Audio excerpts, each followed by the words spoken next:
All right. Nice to meet you guys.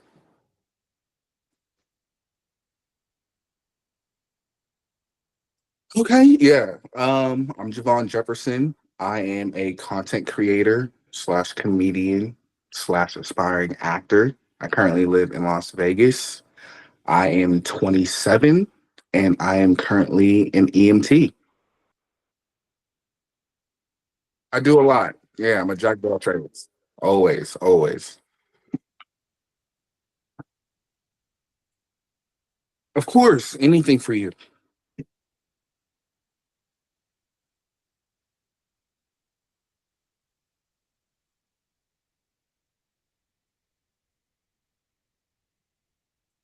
Nightclub. Yeah. It was a lot. Yeah.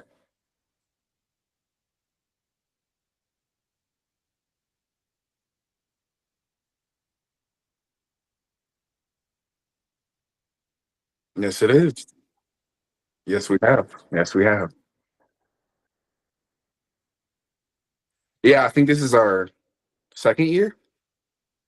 Yeah, second.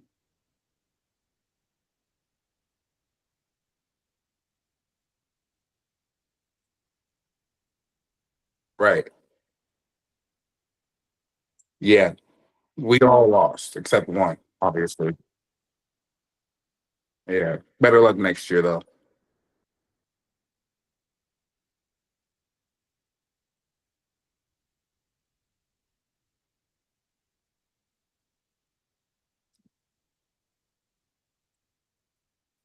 Yep. That just go by. Just everything.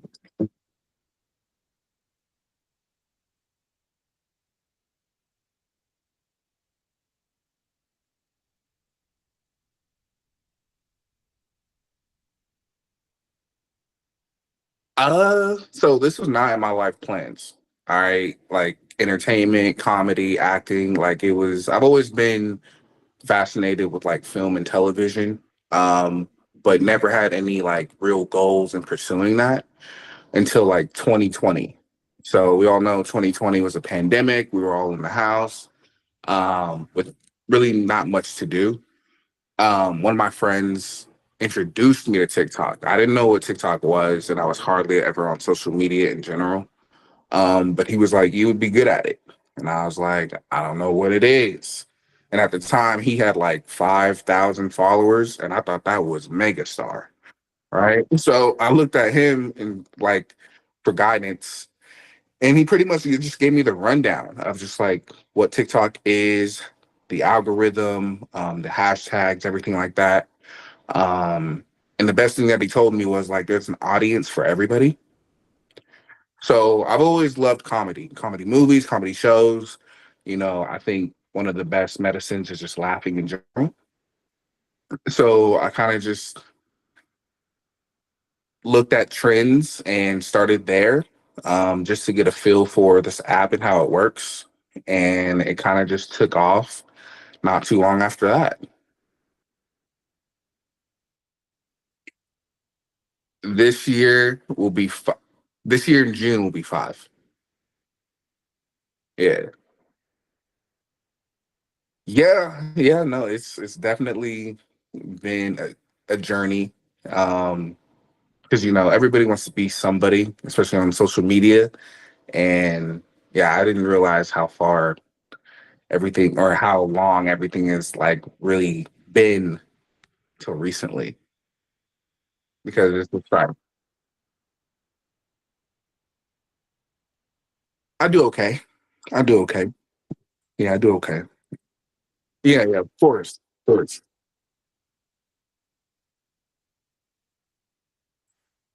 Yeah.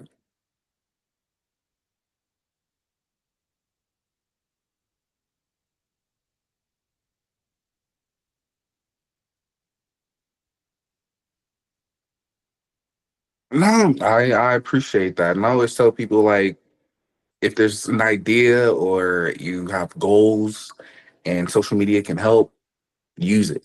I know social media, the relationship with social media that people have is always different, but it can always be a positive tool depending on what your goals are, and how hard you're willing to work and, just commit to yourself. Um, but I understand like a lot of people get nervous in front of the camera and stuff like that because I consider myself lucky in the sense where I got on social media at a time in my life where I did not care what other people thought. I just didn't care. Like whatever people say, they're gonna say about you anyway. So whatever works for you, just find it and just run with it.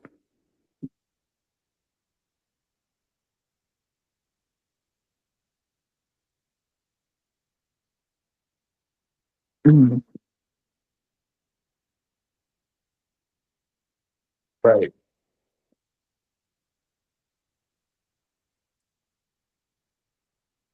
Mhm.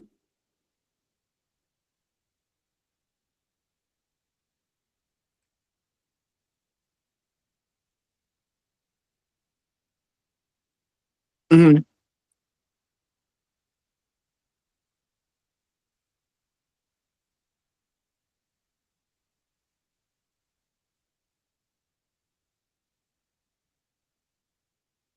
Yeah, no, there's definitely a lot. I mean, you always want to be inspired because we all are fans of social media in some way or form, and we all catch ourselves scrolling, looking at stuff. Um, whether it's for entertainment or learning purposes or just to get inspired, like to me, so for me, I'm known as like I do voice or I do sounds, to put it simply. Like if there's a voiceover or a sound, I'll usually only focus on that sound, and then whatever I decide to, however I reenact it, that's where the ideas start to come. You see other people do the same thing, but just in a different way. It's almost like you see these different dances on TikTok, but everybody has their own variation of it. And that's what it is for me when it comes to what I do. And then as far as what I want to do later on, that has more to do with like actual writing your own scripts, forming characters, and just getting more people involved in my content overall. Right. That's pretty awesome. Yeah, yeah. Do you do you want to be like a full-time comedian, So, full or do you think it's disclosure, like acting is like where you want to go?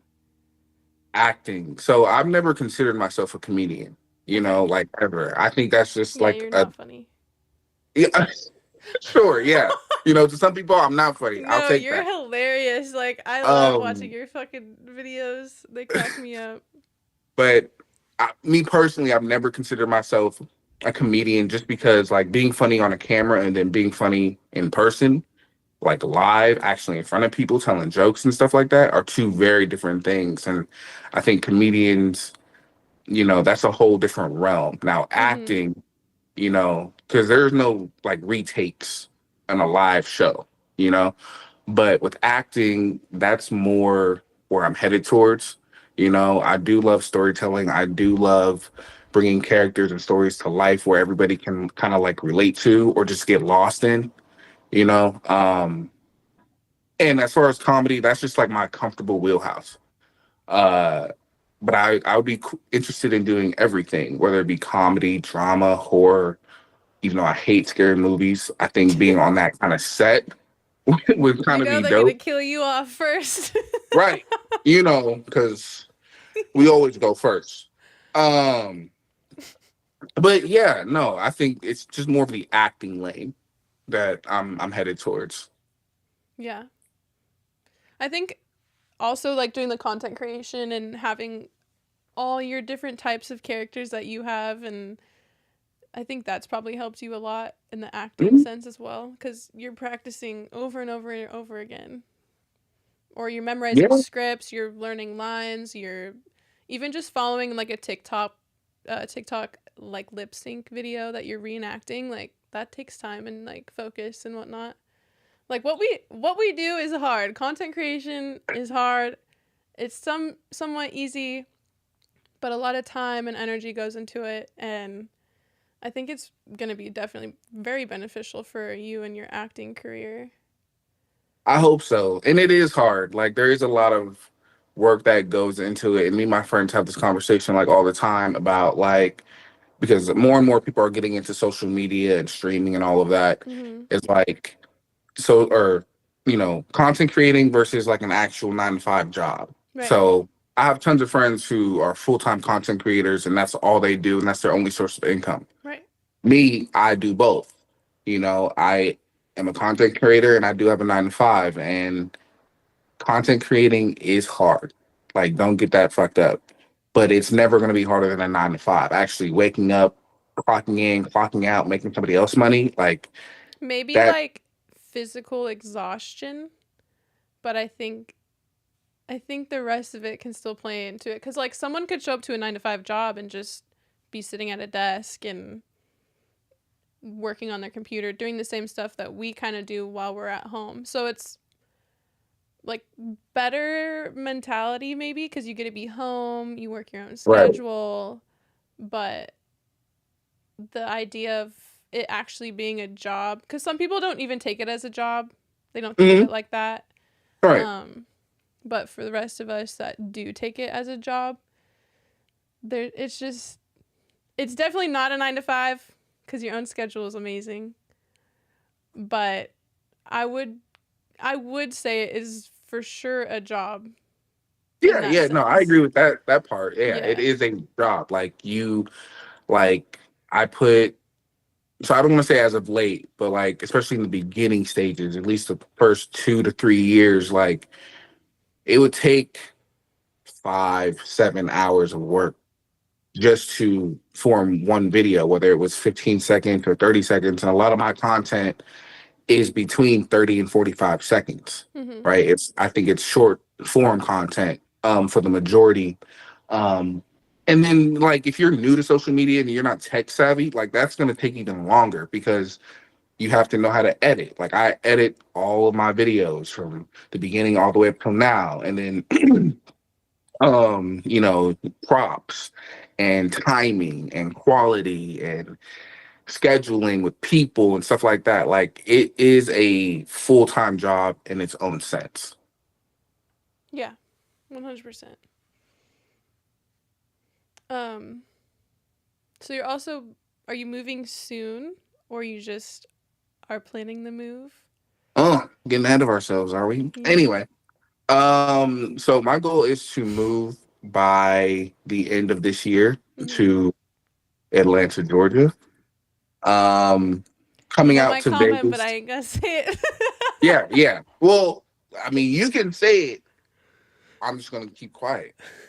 Um, yeah, to Atlanta, Georgia by the end of this year. And that is mainly for acting purposes. Right. Acting, comedy, content creation, and just networking overall. I do have a ton of friends. I do have a lot of connections in terms of content creators who live down there and are doing amazing work. And I feel like that is a hub of creatives um, that will only benefit, my career and what I have planned moving forward. Yeah, that's awesome. I'm gonna have Yeah, to go to Georgia for the first time and visit. yeah, we'll welcome you. That would be fun. I'd be so I down. think so. And if you're doing movies and stuff, I'll be like, I know him. That's my friend. With all that you got going on, I think you'll be right up there and I famous in hope your own. so. We're Yeah. working on it. We're grinding it out. This is Mm, like the yeah. most effort I've ever put into like social media, content creation, starting the podcast, streaming, Mhm. OnlyFans, just all of it. Yeah, it's been That's fun. a lot. It's a lot, but It I'm is a glad you're lot. having fun. I had to stop doing photography and graphic design and all that because I can't do it all. You really can't do it all. But my list right now is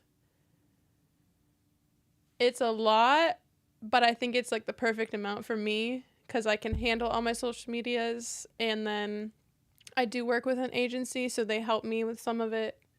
Hmm. Um,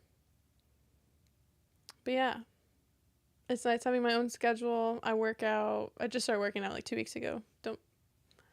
It's been a while, but just started working out Oh, good. again, and yeah, Okay, it's good to be it's been busy. good. It's good to be busy. Right, it is. I Great. think last year I didn't have that much motivation in it because when you first start out, it's just you get stuck in the 100 views and it's just so frustrating. But if you keep going, now my content gets like thousands of views each time, so hmm it's going. hmm We're growing up there. Goal like the next 3 months is to be at like consistent like 10,000 views and just you just keep going up. Yeah, yeah. I mean, you got to crawl before you walk. Exactly. Majority of people, because I there was are like some stuck in people. the womb still. 'Cause, some people are overnight For success stories sure. and stuff like You get that. one viral video, there you go. Blow up. Done. Yeah, you just blow up. But yeah, I remember those days. 50 views, 100 views, Bro, 20 likes. stuck. Yeah. But it only took me 2 months. But everybody's different. Mhm. And I definitely went about it the wrong way. Like this past month, I think the TikTok ban like revamped TikTok because the amount of views I've been getting since the ban happened is like tripled. So, People been starving. That huh? 12 hours was a long 12 hours. Okay, people were starving That's for what I'm this app. saying. I Okay, think so many people are on TikTok now, and then I think even more people are on TikTok because they're like, even if they weren't on it before the ban, now they're on it because they're like, oh, it got banned, but it's back. Let me join. Let me make an account. I don't know what happened, but shout out TikTok ban because that vamped up my page. So here we go. yeah, no, the band was definitely crazy. I think people were depressed. People didn't know what to do with themselves. I have a balcony. I came out on the balcony, saw people just moping around, Hmm. all sad and shit. And then when it came back, it was just like a kid in a candy store. Oh, You I was know, thrilled. like And it's so weird because if Instagram, if it was like Instagram and TikTok, if those two disappeared, I feel like those two would affect me the most. If Twitter went away, okay, bye. Facebook, Reddit, like whatever, all the other ones, Snapchat. I give a fuck about Snapchat. You can take Snapchat. Go ahead. But Instagram and TikTok, yeah, yeah. But I do think that goes into the conversation of like, do we actually invest too much of our time in social media oh, way too to like much. not pay attention to the rest of the world or like real life? Yeah. But I understand it. I understand it. I wasn't too worried about the TikTok ban from like I want to say like from a content creator standpoint, Mhm. just because I had my platform on Instagram, and I think that's where it's important, where you build yourself. Oh, on You multiple build your class platforms. on multiple You have platforms. to. I Especially got like now. 6 backup accounts on like each one.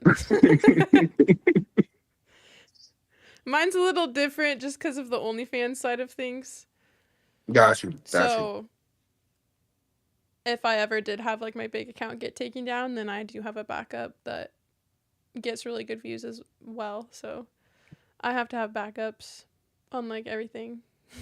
Oh, yeah, because you never know. You Mhm. never. I've been banned on TikTok a lot. It hasn't not in the past like year and a half or so, but the first year I did OnlyFans and I was trying to get that type of like viewership. That was my niche of like mostly targeting men. hmm And oh, I got banned like every week. That's rough. But I Mhm. do have questions. Mhm. So OnlyFans. Mhm. So I've never really had a conversation. So I know women who do OnlyFans and other stuff, Mhm. but I've never actually like had a conversation with you guys who actually do it. Mhm. Explain to me the different things a person can do on OnlyFans. Like Like, is so there a certain type of content? Well, I know the overall content, right? But I see people with like sportswear, bikinis, you know, adult stuff. You know, like how do you find what works for you and then what doesn't? You know, or is it like any other platform where you kind of maybe try different things until you feel comfortable with one specific thing? So OnlyFans doesn't have like a for you page or anything like that. So I think Okay. Fansly and FanView, they have like for you pages so you can actually target specific niches like that. OnlyFans itself doesn't have that type of search engine or promotional engine. Oh So wow. when you create an OnlyFans, you're basically, I would say whatever your social media is showing is what the type of people you're going to get onto your OnlyFans. So like people know that I stream and I game and I do fitness. And so a lot of men or even girls, hey, um who like that type of niche are going to be the people interested, or they see me, they don't give a fuck about what I'm doing and they're like I like tall athletic blonde girls, if Mm. that makes sense. Yeah, And yeah, yeah. there's Okay. no range of what you can and cannot do on OnlyFans other than like obviously not 18 years old and older, um no minors. And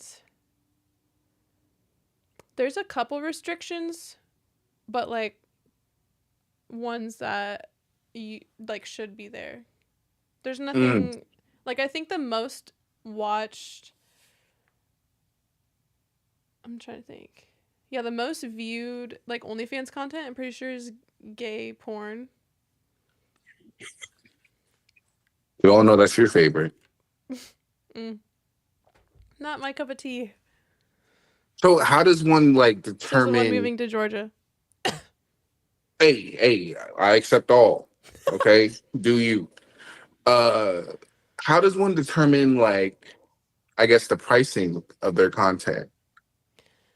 Um, everyone's different. Hmm. Everyone puts a value on it differently. I'm not gonna say like puts a value on themselves because like obviously if I could pull like $1,000 for a nude, I would. But that's obviously not like I'm no one special. I'm no one famous. I'm just a fucking blonde chick that works out. So who the For now. fuck's gonna spend $1,000 on like a picture of to see me?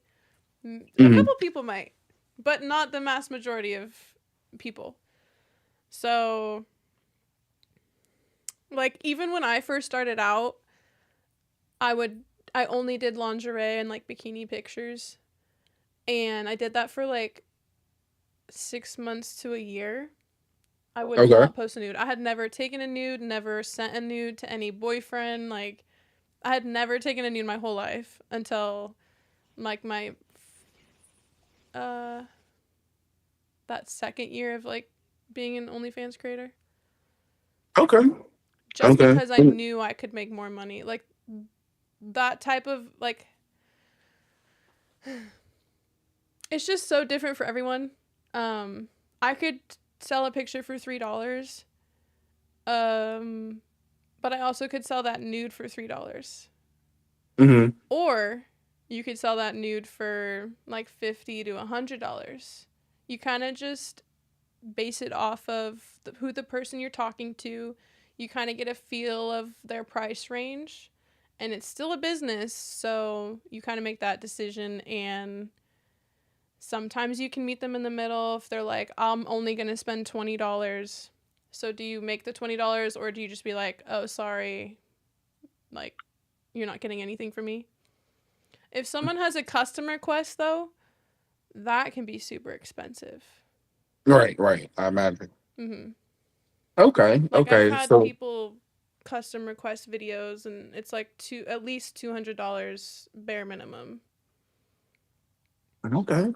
It's not bad. Mm-hmm. Not bad. So with all the platforms that you do have, like where would you say you find the most engagement?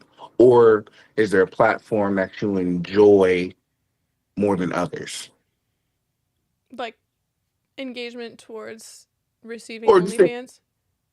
Or engagement in terms of like where you find the most success, and then the platform that you just enjoy, in terms of content. Because gaming and OnlyFans and TikTok or Instagram, for example, can all have different kinds of content. mm-hmm, And the audience might be slightly different, mm-hmm. right? But in terms of your content and your overall platform, and where do you find the most enjoyment, and then where do you find the most success if they are different?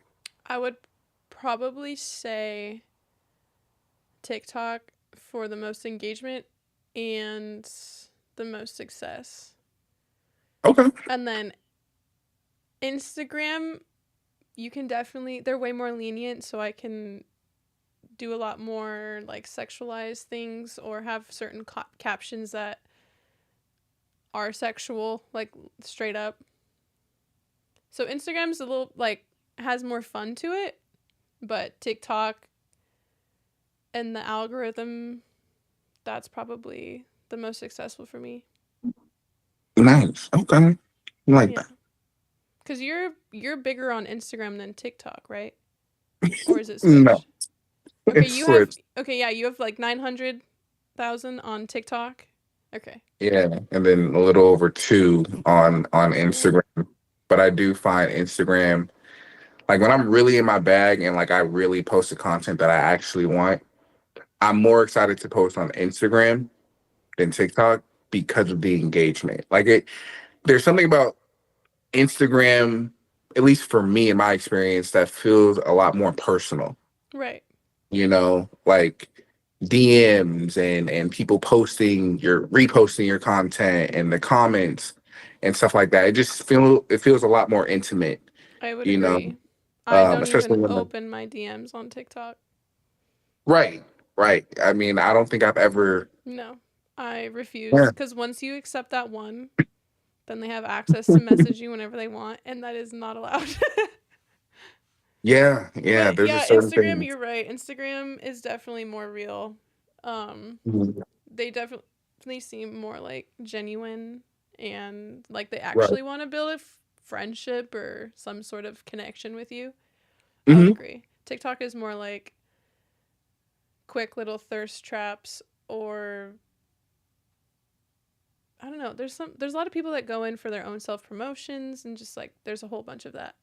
But Yeah. Instagram is definitely like, oh my gosh, like congratulations, or like they're hyping you up. I would say. Right. Definitely. Definitely. Mm-hmm. Okay. If I have any more questions about the OnlyFans thing. Yeah. Look, I've never been a subscriber. You've never Okay. made it an OnlyFans account. No, no. Okay. I feel like You're that's definitely that type of person. I would be surprised if you actually told me, like, hey, I made an OnlyFans account. I mean, you could make one and be a creator. nah, I'm good. I'll leave that to y'all. You don't have Um, to post nudes. I don't Okay, so care. this is the other side of things. There are literally people who just post like videos of them playing tennis and teaching tennis lessons because there's OFTV and there's no nudity on OFTV. Like you have to have some type of content that's like PG. I don't know if it's PG-13, but like not rated R.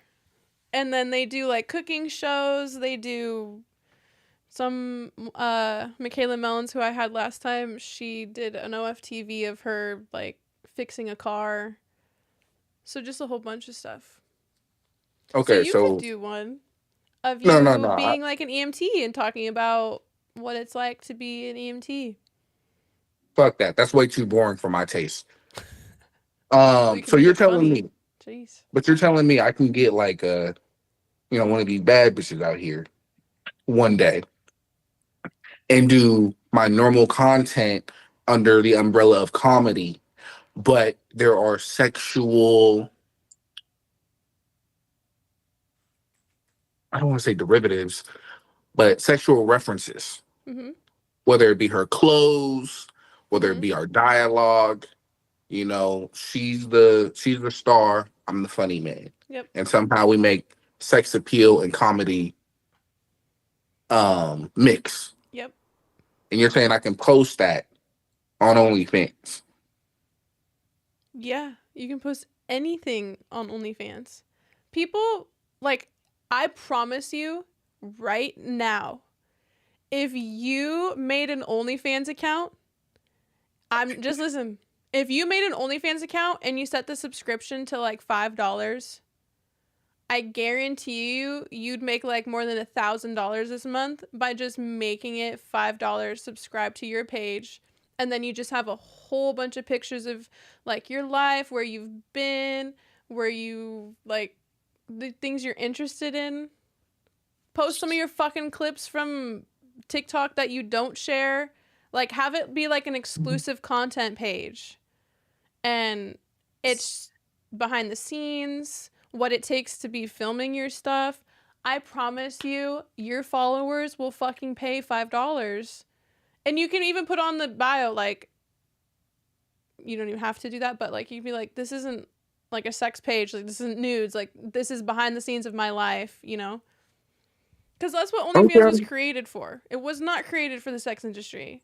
But when you have an account or you have a website like this that you can pay for shit, it's gonna turn into sex. It's always gonna happen. So, Yeah, because people be fucking on there. oh, absolutely. Like, really be getting Orgies, pounded. everything. Oh yeah, full blown. Mm. Yeah, that's crazy. That's and it's not weird, but it's mind blowing. Like if you catch somebody like actually fucking on there and you know them. So, a lot of people that know me in real life are the people on my OnlyFans to see me. Yeah, like people from high school, people's dads I know, straight up. A lot of people that know me, because that's a thing. Like, they've met me in real life, they know me, and they've always wanted to fuck me or see me naked. Bro. So that's where we're at. Oh, that's crazy. That is crazy. 'Cause look, I'm a respectable person, you know? I am. It's just Mm-hmm. because there have been times where like one of my friends will promote their OnlyFans and I'll get a message of that actual person's content and I'm like, what the fuck? I should only be seeing this in my dreams. I shouldn't be seeing this right now. This feels dirty, Yep. but whatever. I get it how you live. Exactly. So But full seriously though, disclosure. if you made an OnlyFans page and you dedicated it to like behind the scenes, like a closer look into your life, you're gonna be fucking making money off of it. Just because it's like an even closer step for those fans that are diehard for you to see even more about your life. I wonder if I have any diehard fans. You for sure do. Well, I don't really You'd think be about it. surprised. I have like 40,000 followers on TikTok. I have a lot of diehard fans. Yeah, no, I haven't really thought about that. Just honestly, just make the account. You have to say, um, this is for like a behind the scenes closer look at my life. Then there you go. If you start doing nudes and shit, that's up to you. But like, you don't have to do that. There's a lot of OnlyFans creators that do not get naked. There's I even bet there girls that is. don't do that. There's faceless. There's pregnant bitches. There's niches for everything. And then if you already have a following, oh my god, you'd make a lot of money on there. Do you think that the simple like OnlyFans like label tag can be negative? Oh, for sure. It How do can people be, but combat like, that? fuck them. Yeah, just fuck. Okay, that's cool. Like if there are people in my life, I've had a couple of family members and then some friends I was with for like years that um did have negative things to say about me starting it. Hmm. Why would I not do it and make all this money because they think it's fucked up or immoral or it bothers them? Right. Yeah. I don't fucking care. My one of my brothers, he thinks it's ridiculous. He thinks it's an embarrassing, like, you're an embarrassment to the family. Can't believe you're doing that. The Oh, he a fuck? true friend. Just wait. Wait till I'm making $100,000 a month and you're fucking asking me for this and that and needing. Mm-mm. Bye bye.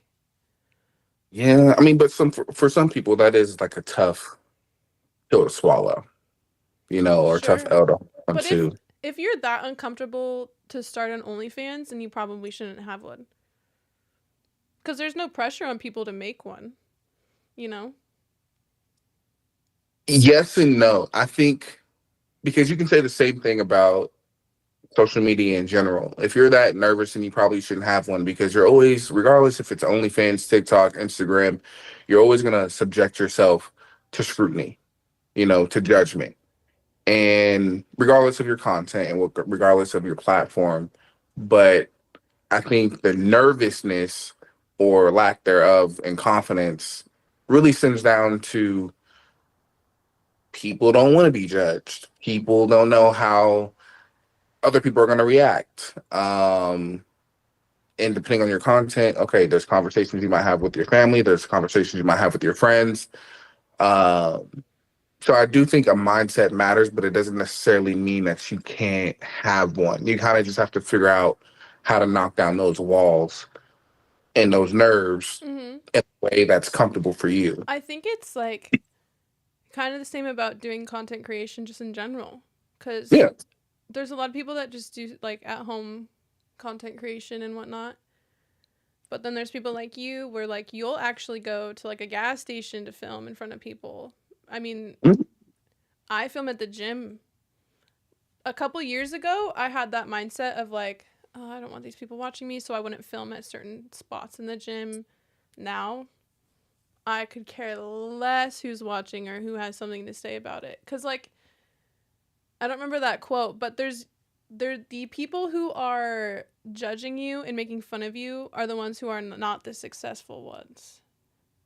People who are successful, they will look at you and be like, hell yeah, like you're gonna get it. No judgment here, full support. Because they fucking know what it takes to be successful. So successful Yes. people will always be supportive. The people who will judge you and tell you what you're doing is wrong or have no support in it, they're not successful. They're not out there changing the world or reaching their goals. It's usually like an internal thing. I do agree with that. I think people who, you know, have a lot of judgment or hate or throw shade have way too much time on their hands Mm-hmm. with, and I feel like, Like I think, imagine me, say I have like millions of followers and I'm one of those athlete girls. Imagine me going to the gym and looking at a girl and being like, "Why the fuck do you have your tripod out? Like what are you doing?" Oh god. I would be like, "Fuck yeah, girl, you got this. Keep grinding. Don't mhm. let any like that's your attitude." If I was like a millionaire or billionaire or whatever number, I would never look at someone who's trying and give them anything negative. Yeah, no, because you understand what it's like to Yeah, like because they're be there. trying. They are Right. actively trying. It's like that clip. Um, there's a girl outside. She's like pretty overweight, and she's like doing jumping jacks in her front yard. And that guy Mhm. like drives by and he throws shit at her, and he's like, "Fuck you, you fat, blah blah blah, whatever." And then she goes inside and is like all upset and is crying. But then the next day she comes back out and she's like, you know what, like, um, she's just going to keep getting after it. And then one of her neighbors came out and was like, I'm proud of you for continuing to try and keep going. Because that Yeah. guy, some random dude. And then, fast forward a couple years, like she's in shape and she's like successful. Because the guy driving past the street and just throwing that shit at her is just a judgmental person who probably has nothing going for him.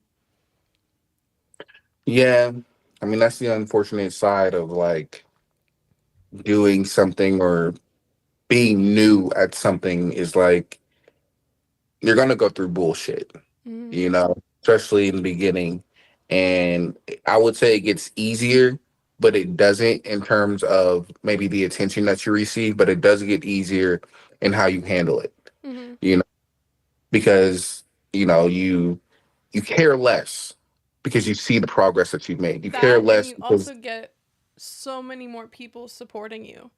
right, right, So right. You understand it's the there for you. negative stuff that you still continue, it'll always be there, but you'll see less and less of it because there's so much positivity and just the good side of things from people. Hmm. Hmm. Yeah, yeah, no, they definitely will hate you in the beginning and then congratulate you at the end, which is crazy. But Mm-hmm. that's the world that we live in. I know. Like, you'll lose a bunch of friends throughout your life. The good ones usually stay, but then those bad ones, they'll come back once you reach success and they'll say, "Take me up there with you. Help me now." That's one of my biggest fears Oh, I is would like never. You'll never catch me hanging out with those bitches from high school that I fucking hated. And now they're nice to me. Oh. yeah, it's that conversation of like you go Hollywood or you think you're better than. It's like I've never really understood that, and I'm talking about like famous people now. And there are people from all over who get big headed and stuff, but people who Mhm. remain humble, like I feel like as you grow as a person, as your platform grows, as your content quality gets better, like you you understand how to carry yourself a lot better. Mhm. And I feel like those people who no longer are in contact with you, you no longer hear from them, it's like they didn't do anything to remain relevant in your life. Right. Like they really didn't. Like the majority of my content, like I'll take Instagram for example. I have 200 plus thousand followers. I can name the same people who like my content from the beginning, from when I started to now, on both hands. Mhm. On both hands. Like it's the same group of people that have been supportive throughout the beginning. And the ones who aren't there anymore kind of just fell off, you know? For what reasons? I don't know. Mhm. But there is no animosity, there is no shade, there's no negativity towards those people. Um, and again, my content isn't for everybody, even though it is meant for everybody, because I think comedy does fit in a world where everybody can embrace it's relatable, it's entertaining, um, and whatever your takeaway is whatever your takeaway is. But it is true, like the higher you go, not everybody can come with you. Right. And you definitely don't want the people that just come back now that you're at the top. Yeah, yeah, no, That's like no. the worst part. If someone came back in my life right now while everything's still growing, then I'd be like, cool. But the second I like make it, whatever that looks like, and then those people tried to come back, mm-mm, You can't get in. I'm not Can't having get it. in. You're not on my elevator. I dropped you off at floor 20 and we're at 55 now. I respect that. I respect that. Yeah. Does your family, I bet they're like all hyped for you for like the acting career. No. Not at all. They like the EMT. Are they the They ones telling you you need a 9 to 5? so yes. So I don't it's a whirlwind, right? So my family is they just have a traditional mindset. Mhm. Like they're very old school in a sense. You know, my grandmother, my mom, my uncle, like, yo, get a 9 to 5, find a job that you enjoy, that you love, you know, because they do think that aspect is important. Like, enjoy what you do, Mhm. right? But be realistic with yourself. And me being young and, you know, not wanting to listen to anybody, I was like, all right, whatever, whatever. Um, but when I got on social media for the first time, like, no, they were not, they were not with it at all. They didn't know what it was. They didn't care what it was. They didn't care how much money I've made, nothing. Because again, it's that one in a million, right? It's what's believable to you is not believable for everybody else, right? It's the 1% of the 1%. But over the course of, I think, the first 2, 3 years, like they saw how much I work. I mean, how much work I put in. Like my mom, I was constantly making videos either in the living room or, you know, in the driveway or at public parks and stuff like that. At my grandmother's house when I lived with her, like it was in her garage, it was in her kitchen, it was in her living room, it was outside in the backyard. Like they saw how often I was creating, and then I think that's when a light bulb clicked. Like he's really like doing this. Yeah, like it's Like not just for shits yeah, and gigs and yeah, he's really like doing this. mhm. And then that's when I think about year three, uh yeah, 2022, 2023 is when they actually like downloaded, you know, like Oh, TikTok to and like stuff watch you like and that. stuff. They're into like cooking and stuff like Yeah. that. Like that's their thing and I respect it. But I found my mom and my grandmother watching one of my videos, but they didn't know I was present. And they're, you know, giggling and stuff like that. And I thought that shit was hilarious. Like that was all the validation that I needed. Yeah. Um, but it's no animosity or any shade. Like I do understand and value what they've been trying to teach me and or just tell me about, you know, a 9 to 5 and stuff like that. So, And I think you can do both. without your family support, probably your mom, is she like your biggest influence in that sense? My mom is a wonderful person. Mhm. Okay. My mom, she has a success story of her own. Like my mom is the type where, you know, she had kids young, Mhm. you know, she was still growing into the person that she is now. And there were times when she probably wasn't ready to be a parent, but she stuck it out and did her best. And then she cut down certain bad habits. She went back to school. She got her degrees, you know, and she's just in a really good place in life, which has made the relationships around her a lot better. Mhm. So, from that standpoint, seeing my mom start out here and then see where she is now, yeah, seeing that progression is definitely the biggest influence in my life, Yeah. right? And then, you know, my grandmother. My grandmother is the heart of the family. She worked for the federal government. She has her own house. Like she's very well self-made, Mhm. right? So having those two examples, you know, are very big influences in my life. And that anything's possible, you know, like truly anything is possible. Like there were times my mom, like I didn't think she would ever get out of certain situations, but she did, right? Or going back to school in your 40s, like Right. who does that? You know, who wants to do that, right? And like So finish it out too. and Not just just and start finish it, it but out, yeah. right? You Bro, know, I like she fucking got hate her. school, so shout out to your mom. Yeah, I mean, she. It's just, and I understand what they were saying as far as like 9 to 5, finding a job, doing all that, but Right. they did things that they probably thought once wasn't possible either, just in Mhm. a different way. So So the that's reason I how I was. asked is because I can kind of target back that to the OnlyFans thing. Is like you had people around you that you love and trusted saying, "Don't do that, XYZ," you know, but you did it anyway. So I feel like for an Mhm. OnlyFans creator, they kind of go off that as well, where they see the success stories around them. I mean, Sophie Rain makes fucking 43 million a fucking year. There's enough money in OnlyFans going around for all of us. Mm-hmm. So Mm-hmm. if that doesn't say something, then I don't know what does. Yeah, But it's only I think impossible. I had a lot of support with the OnlyFans thing. There wasn't like I even told my mom. She doesn't know the extent of what I do.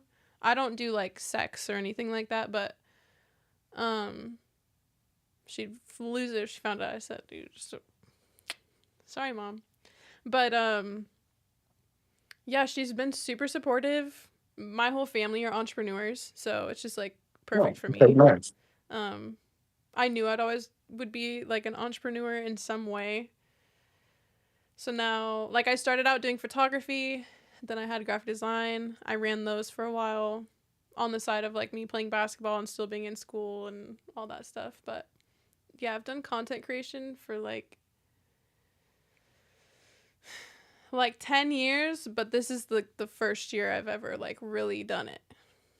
Mm, If that okay. makes sense. Yeah, yeah, yeah, yeah. I got you. I Mhm. got you. There's different there's different elements when it comes to Oh, just for creating sure. content. So no, I got you. But yeah, no, I think having a support system, in general is a really good thing. Not all people are fortunate enough to have one. Mhm. But even if it's just one person or even if it's just yourself, like be the hero in your own story. Like whatever support you do have, like hold on to that. And then just never let anybody else's opinion or perspective weigh you down to where you don't do the things you want to do. Mhm. You know, like never lose that reason why you're doing it. Everybody has goals. Everybody has reasons. Everybody has, you know, that thing that gets them up wanting to do what they want to do. And I wish more people chase their dreams and Mhm. chase their goals. Even if it's not social media, whether it's getting back into the gym or, you know, uh applying for a job or going back to school, like whatever it is, like there's always a starting point, you know, and it's not going to be glitz and glamour and sunshine and rainbows in the beginning, right? But it's better than living with regret, right? Of never trying. Right. So you might as well just go for it. Mhm. Do you think if OnlyFans wasn't so sexualized, do you think you would have an account there just to make other Mm, money on the side? so Because I there's think other there's platforms that aren't OnlyFans that your fans can subscribe to, and it's just right. because like as a streamer, like with Twitch, getting those subs, like they know subbing to me is giving me a percentage of that income, which just is beneficial and helpful for me, you know? And people Mm, want to do that or they gift subs like um I think 1,000 subs on Twitch is equivalent to $2,500 a month. is that how much you have? No. Oh, That's no, just the so number. So you get half and it's like $4.99. So you get half of that. So you get 2,500 a month for 1,000 subscribers. I have like I think my max was like 60 because I streamed a shit ton, like 15-hour days for like 2 or 3 months, gained 60 subscribers, died out, burnt my flame, could not stream anymore. Took November and December off and just started streaming again. So now I'm at like 20 or 30. But um if there was a platform like that, I think you should be on some type of platform where they can freely support you. There's like it's like yes. fan list or something. There's something you could put in your bio that I think you should do because there's people who will one just tip you or they just want to subscribe for like your exclusive content or something. Yes. I mean, like this is a Like gift and if a it was curse. pulling you an extra $5,000 to $10,000 a month, wouldn't you do it? Well, of course. Okay, of You have course. such a big following. I'm telling you, you're missing out on a good chunk of change every month. I probably am, but it's just like, okay, the way my brain works is a gift and a curse because it's not gonna just be TikTok and Instagram like the entire time. It's not, right? But to me, I'm sort of like I don't want to say a perfectionist, but I do believe that there's a way of going about things. Like when I first started TikTok, I had no idea how shit worked and everything like that. And then I'm here now. Like I can teach a class on TikTok if I needed to. Same thing with Instagram. Like once you're more experienced and you understand how this entire fucking umbrella works, I think it better suits you. So Atlanta, when I move to Atlanta and I start networking and I start feeling more comfortable and having that environment around me where the stage is actually set, Mm-hmm. that's where YouTube comes in. That's where actually writing scripts and original content comes into play. Mm-hmm. That's just YouTube. And then I'm not doing, I mean, Facebook is whatever. Um, and then you have Twitch. Now, Twitch is the whole gaming thing. Video games is cool. Okay. But again, I would want a specific kind of setup.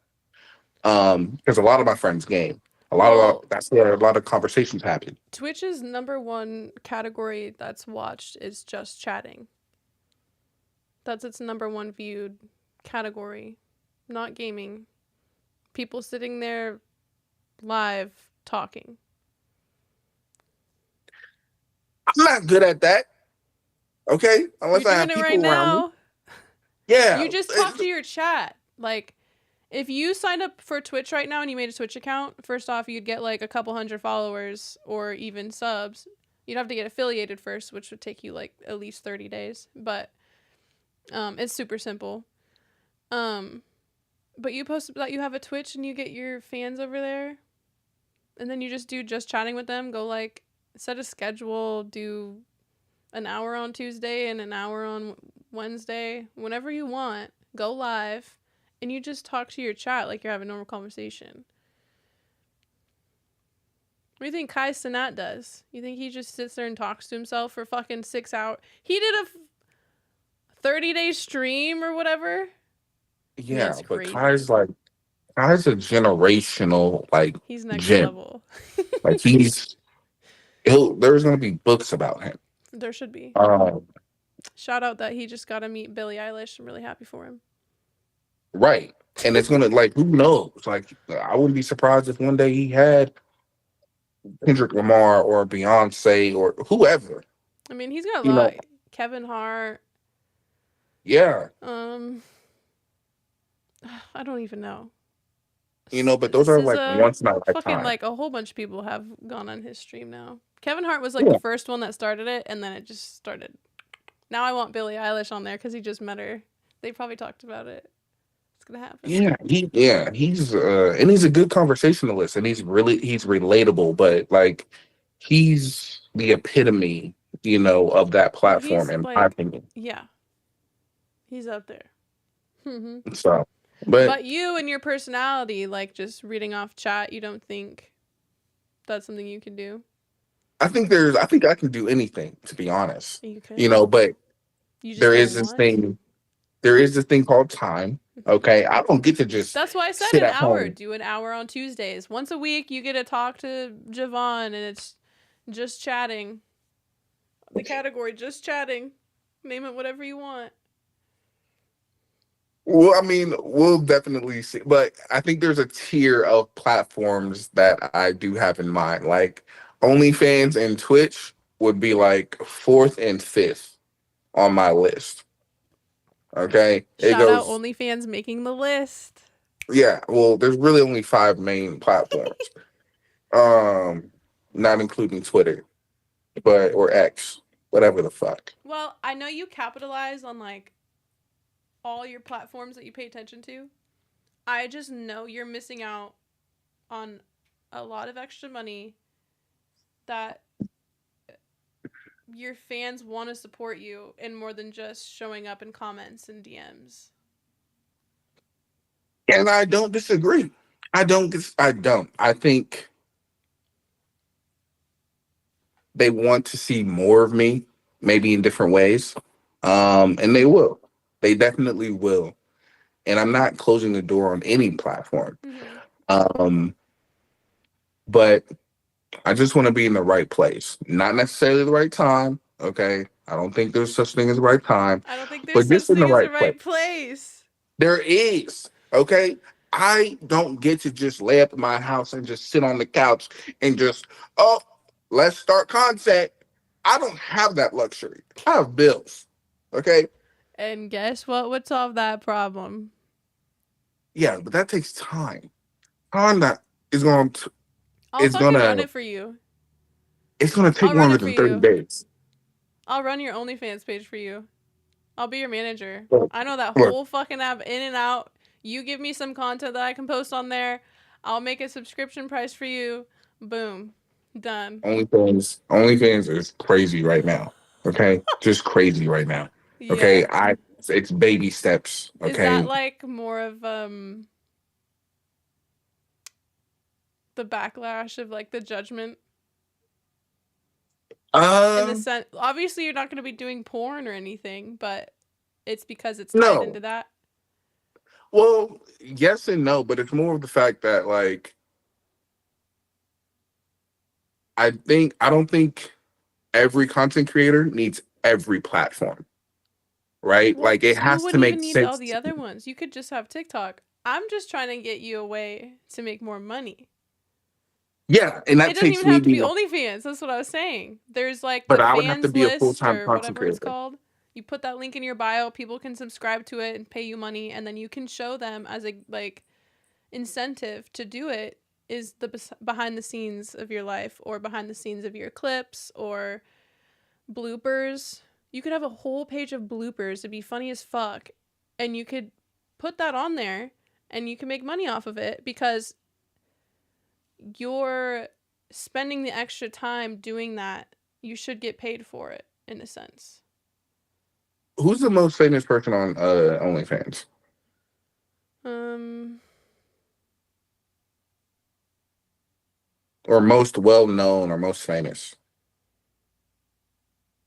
I think the most. I think the account that made the most was like Cardi B or something. I'd have to look that up. Okay, okay. Do you know why Kai Cenat doesn't have an OnlyFans? Because he makes fucking millions on Twitch. Bummer. Sorry, he's not Right, double dipping. He should have a Twitch or a OnlyFans. and I'm sure he would do well, but Oh again, my it's just god. like it has to make sense to you. Like OnlyFans But makes he's sense. making money somewhere else, so why would he need it? If I was making hundreds of thousands of dollars on Twitch, why would I have an OnlyFans?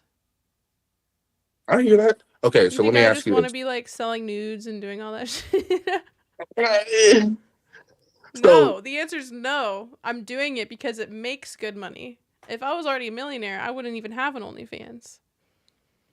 so it would take you being a millionaire not to have OnlyFans, or you making six figures. But what if it was, let's say, your only two platforms were TikTok and Instagram, and combined you were making 10, anywhere between 5 and 20K a month. Would you still do OnlyFans? If I was only making 5 to 20K a month with Instagram or TikTok or both, With both, yes. yes, I would have an OnlyFans. Because that's not my cap. I can make 5 to 20,000 on OnlyFans by itself. Uh, can't make my point with you. Anyway, OnlyFans makes sense to you. Sure. It does. Mm-hmm. There's money on social media. Do you monetize on Instagram or TikTok? Monetize on both. Okay, so you do get paid. You think I'm just doing this shit for shits and giggles? Well, I don't know. You seem Yeah, just you're free. like anti receiving money. I'm not anti-receiving money, but not all money is good money to some people. I'm not one of those people because I think it depends on your morals and your values, which everybody is different. Mm-hmm. But for me, I do all right. I'm not worried. That's good. We Yeah, love that. yeah, we do. That's the But goal. YouTube would come before any other platform. Do you post on YouTube at all? No, 'cause again, I want a certain setup. I'm not just Why gonna don't you just start putting your shorts? because I don't want YouTube to be like anything similar to TikTok or Instagram. Like TikTok, I mean, YouTube's gonna be its own thing. I understand that. What if you had your videos that you want to make in Georgia or wherever you end up, and you do your scripts and you do that, and you have your videos as like, here's my YouTube and these are all the episodes, whatever. But your shorts could be everything. Why not capitalize on all the content you've already made and you already have? That's what you could be posting on YouTube like 2 or 3 times a day with just your clips that you already have right now. Just start building up your YouTube because that'll be more beneficial for you when you start posting the videos. Instead of you just uploading a video and being like, hey, I'm on YouTube now. Here's my first video. It's going to get no fucking views. You could be building your YouTube channel up right now. I get that. It just seems Like, I just saw a video of this lady. She's like some old lady. I don't know what she does. I didn't really pay much attention to it. But she said when shorts came along, she started getting hundreds of more thousands of views on her YouTube page. She has like millions of YouTube subscribers, but she started getting like hundreds of thousands more just because shorts came out. And the fact that you make reels and TikTok videos, they should all be getting sent to YouTube right now. If you talk to any social media manager, they would be telling you to be posting those all on YouTube right now and that you're wasting time for no reason. yeah, I know. Because there's too many social media managers who tell me I want to manage you. Mm-hmm. I'm just like, nah, I'm Oh, good. I'm yeah. good. I get those too, but you probably get them 50 times a day. And I get it. I do. Yeah, because they want to But make money. And they'll and I make money and off of someone who has that many followers. But right. you don't need to do it if you can do it by yourself. But there's also this element of like real life that not everybody sees in my life. Like I actually do have a job, Mm-hmm. right? Like I do work 12 hours a day, you know, in a job that isn't meant for everybody. Like being an EMT, especially in Vegas, and this is level one EMT, advanced EMT, paramedic. Like the shit that you have to see and go through every day, 3, 4 days a week.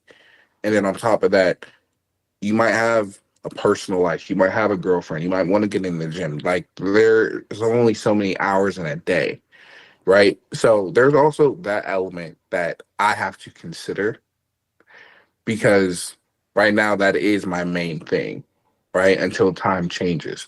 Because to me, Vegas is like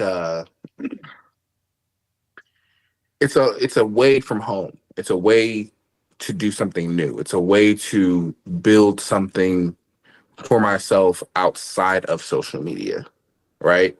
Um Now when I go to Atlanta, like all bets are off. Like it's game time. But right now, like I'm going back to school in a month, not even a month, 3 weeks, so I'll be busy 5, 6 days a week, Mm-hmm. getting these certifications, working, on top of content and then getting back into fitness and stuff like that.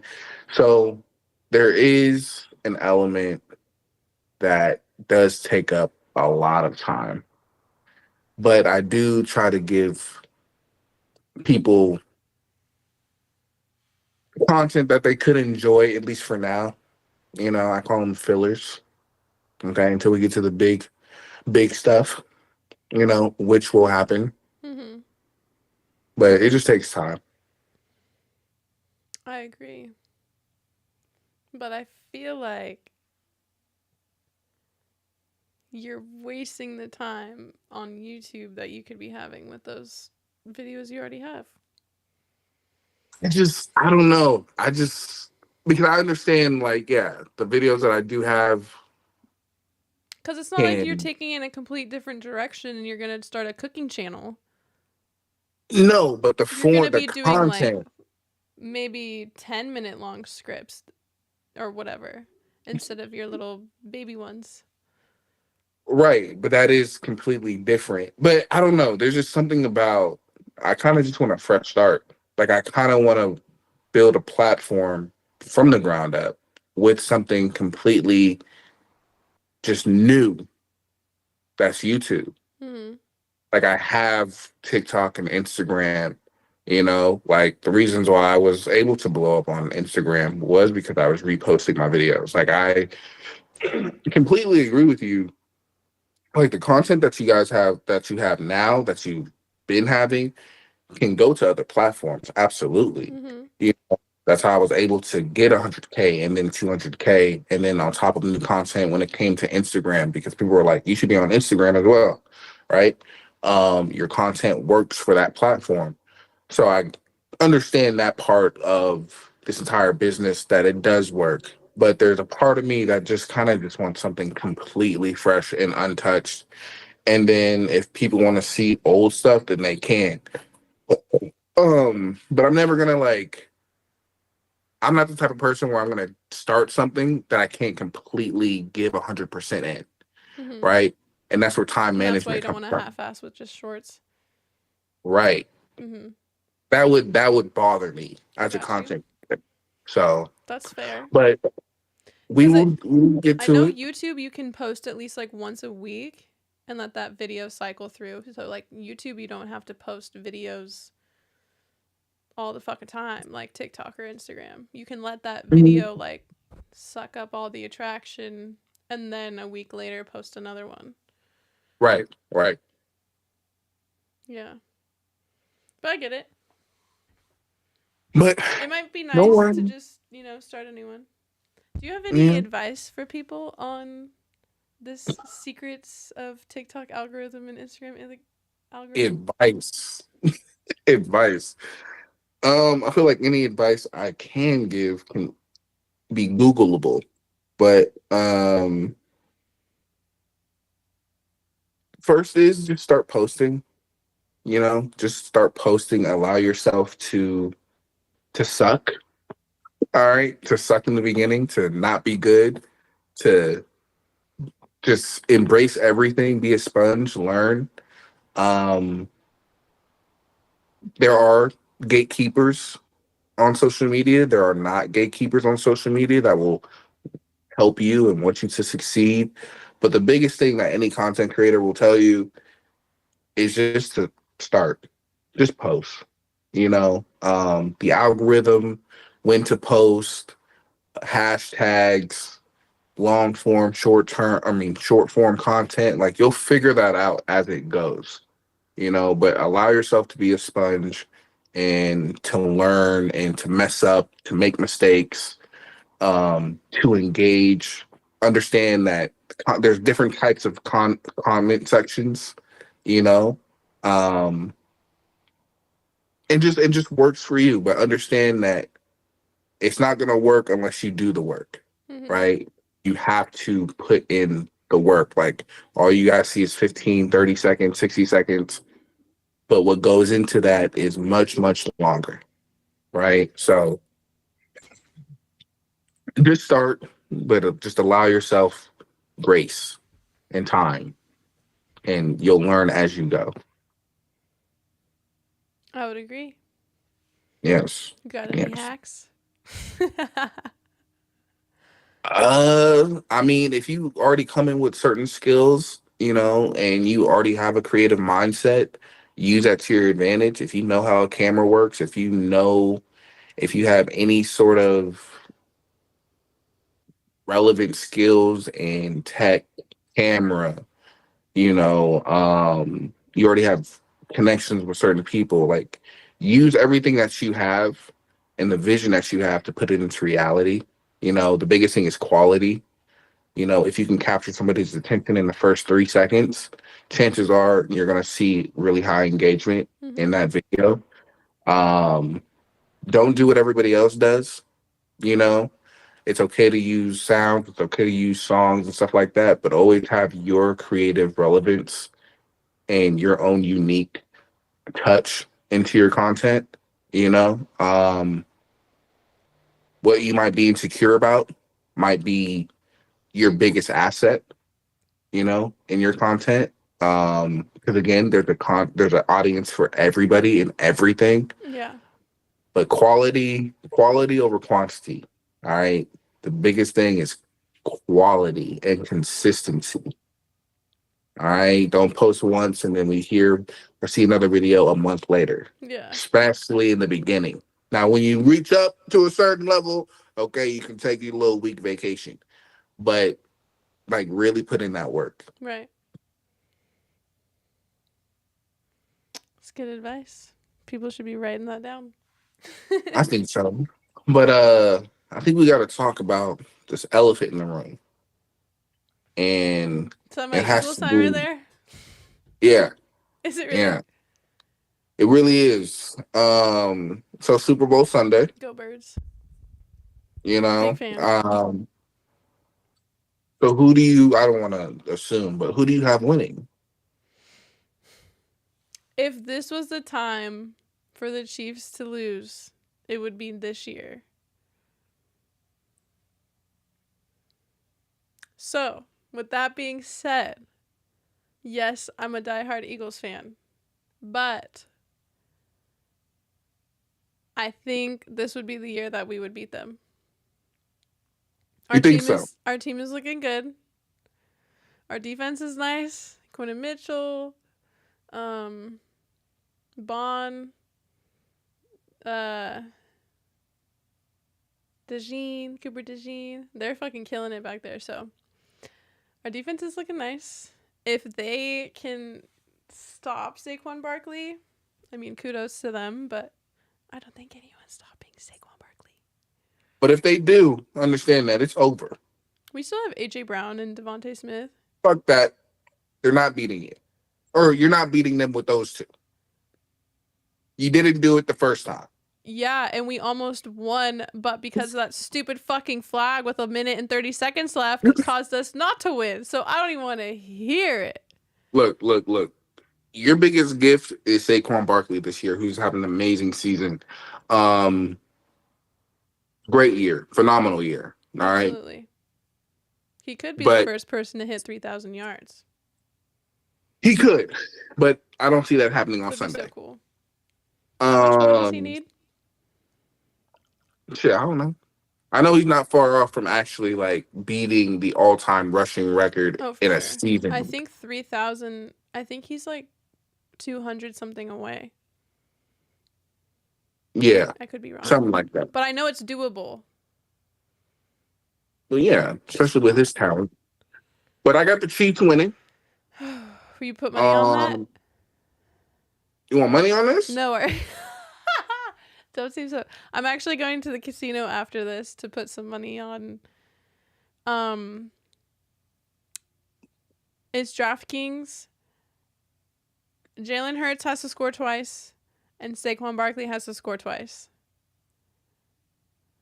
That's a lot of fucking points. If you put $1,000 in, you win $34,000. So you're gonna put $1,000 No, I'm on putting that. 100 in, but I'll win $3,400. Okay, It's pretty not good bad, odds. not bad, not bad. Also, if they're gonna pay so much attention to the Saquon running game, if Jalen throws the ball to Saquon, that counts for each of them. So then they both just need to score once. Yeah, I see how that works. Passing So, touchdown, receiving touchdown, which and could I get happen that. because I feel like they're gonna try and lock down on him running so much. So here comes the Super Bowl. We're gonna throw Hmm. the ball to fucking Saquon Barkley. Why not? I don't think Yeah. Kansas City is also going to put a stop to Saquon Barkley. It's not fucking happening. Every I team agree. this year tried to stop Saquon Barkley and they could not fucking do it. Why would Kansas City be able to do it? Because not every team is Kansas City. It Not still every does other team no. is Kansas They're City. not stopping him. You can't stop a person like that. I don't give a Yeah, fuck you what team can't. it is. You put 8 in the box. That's it.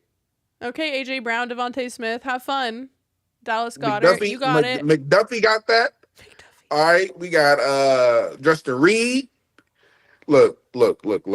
And then first of all, Chris Jones. Chris Chris Jones is gonna blow that shit up. Let's just get that out the way. No other team that you guys have faced this year has the experience or the defense that the Chiefs do, especially in this game. Yeah, but they're not gonna Okay? scare me. The only person that scares me on the Chiefs is Andy Reid. That's it. And he's been there, done that. We're gonna draw some shit up that y'all ain't never seen before. Look, I got the Chiefs winning, but I will say this. If the birds do win, I'm not gonna be upset. Um, but I am all about like first time, right? Like a three-peat in the National Football League is crazy. Is that why you? If it wasn't there, would you be favoriting them? Yeah, hell yeah. Um, What about Saquon's first time on the Eagles and beating the rushing I stopped caring about record running and backs. Look, I winning the stopped Super caring about Bowl? running backs when he didn't get that record. Okay, when he didn't get that For rushing sure. title. Okay, um, even though it wasn't his fault, whatever. But again, I'm not going to be upset if the Birds do win. I think Philly's a great organization, great team. I love their culture. They do have tremendous diehard fans. And we got Um, cool ass colors. We got a nice logo. sure. Go And Birds. there's really no reason to like hate them. You know, like they don't really give you anything to hate on them for. But Kansas City, to me, is a more exciting team. Okay, I love Andy Reid. I would I love choose to Andy play for Reid. Andy. I would choose We'll to play take for him Andy back Reid, any day. but he ain't going back to you. We know. Um, love Travis Kelsey. Yeah, You but he's know, been doing ass this year. look. He's been good in the playoffs Ass. where it matters. Okay, where it matters the most. But his Playoff time. podcast and Taylor Swift have stopped See, distracting I him don't so much. believe in that. I don't And his believe in. Pfizer commercials. I don't believe in that being a distraction Oh, I for don't him think or so the either. reasons why he's asked. I don't think so either. I think he was just ass this year. He's also 36 years old. Sure. Tom Brady's Like, like 40 something years old. He wasn't ass his last year. he was asked, Well, his and team was ass, not him. no, Tom Brady was asked. And secondly, he plays the quarterback position. You can play until you're 50 at that goddamn position. Mm-hmm. Okay. Any other position, Aaron you only Rodgers. have Aaron Rodgers' ass. Yes. It's funny Okay. Like, because God awful. you know who thought they were going to be having the year at the time of his life. Right. Yeah. Yeah. Yeah, he sucks. Poor guy. But I got Chiefs winning by a touchdown or less. I don't think it's going to be a blowout. Do you Actually, think I'll it's say going to be a 10 high points. scoring game? I would say Would you say mid 40s, 30s. 30s, or 30s, 20s?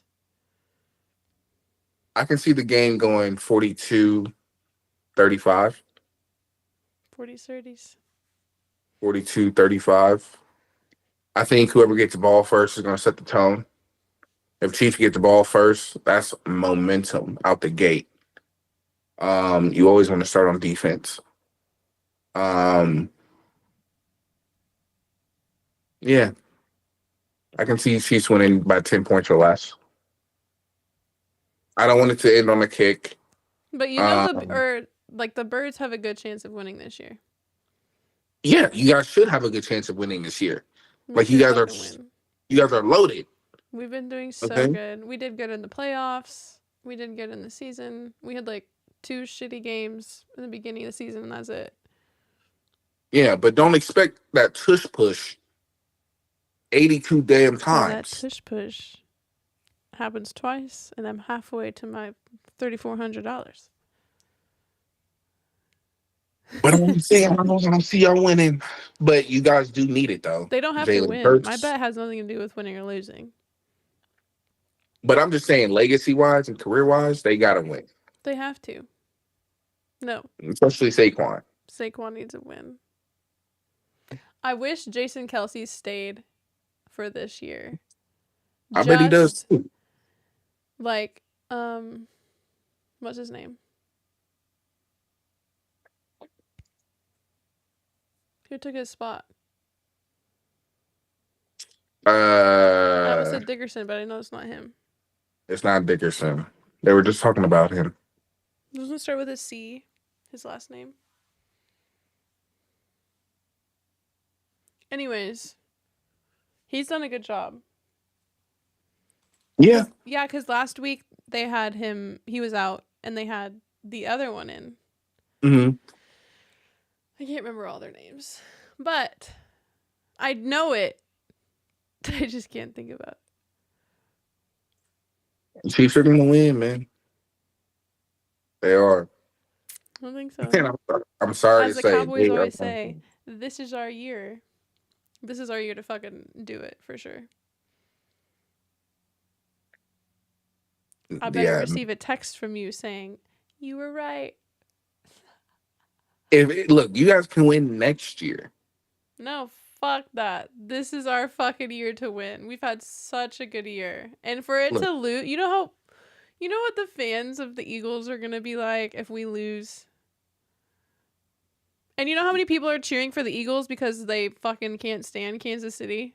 And they don't yeah, want just like Kansas you City guys to get a couldn't three-peat? stand the Patriots. Like it happens whenever there's greatness.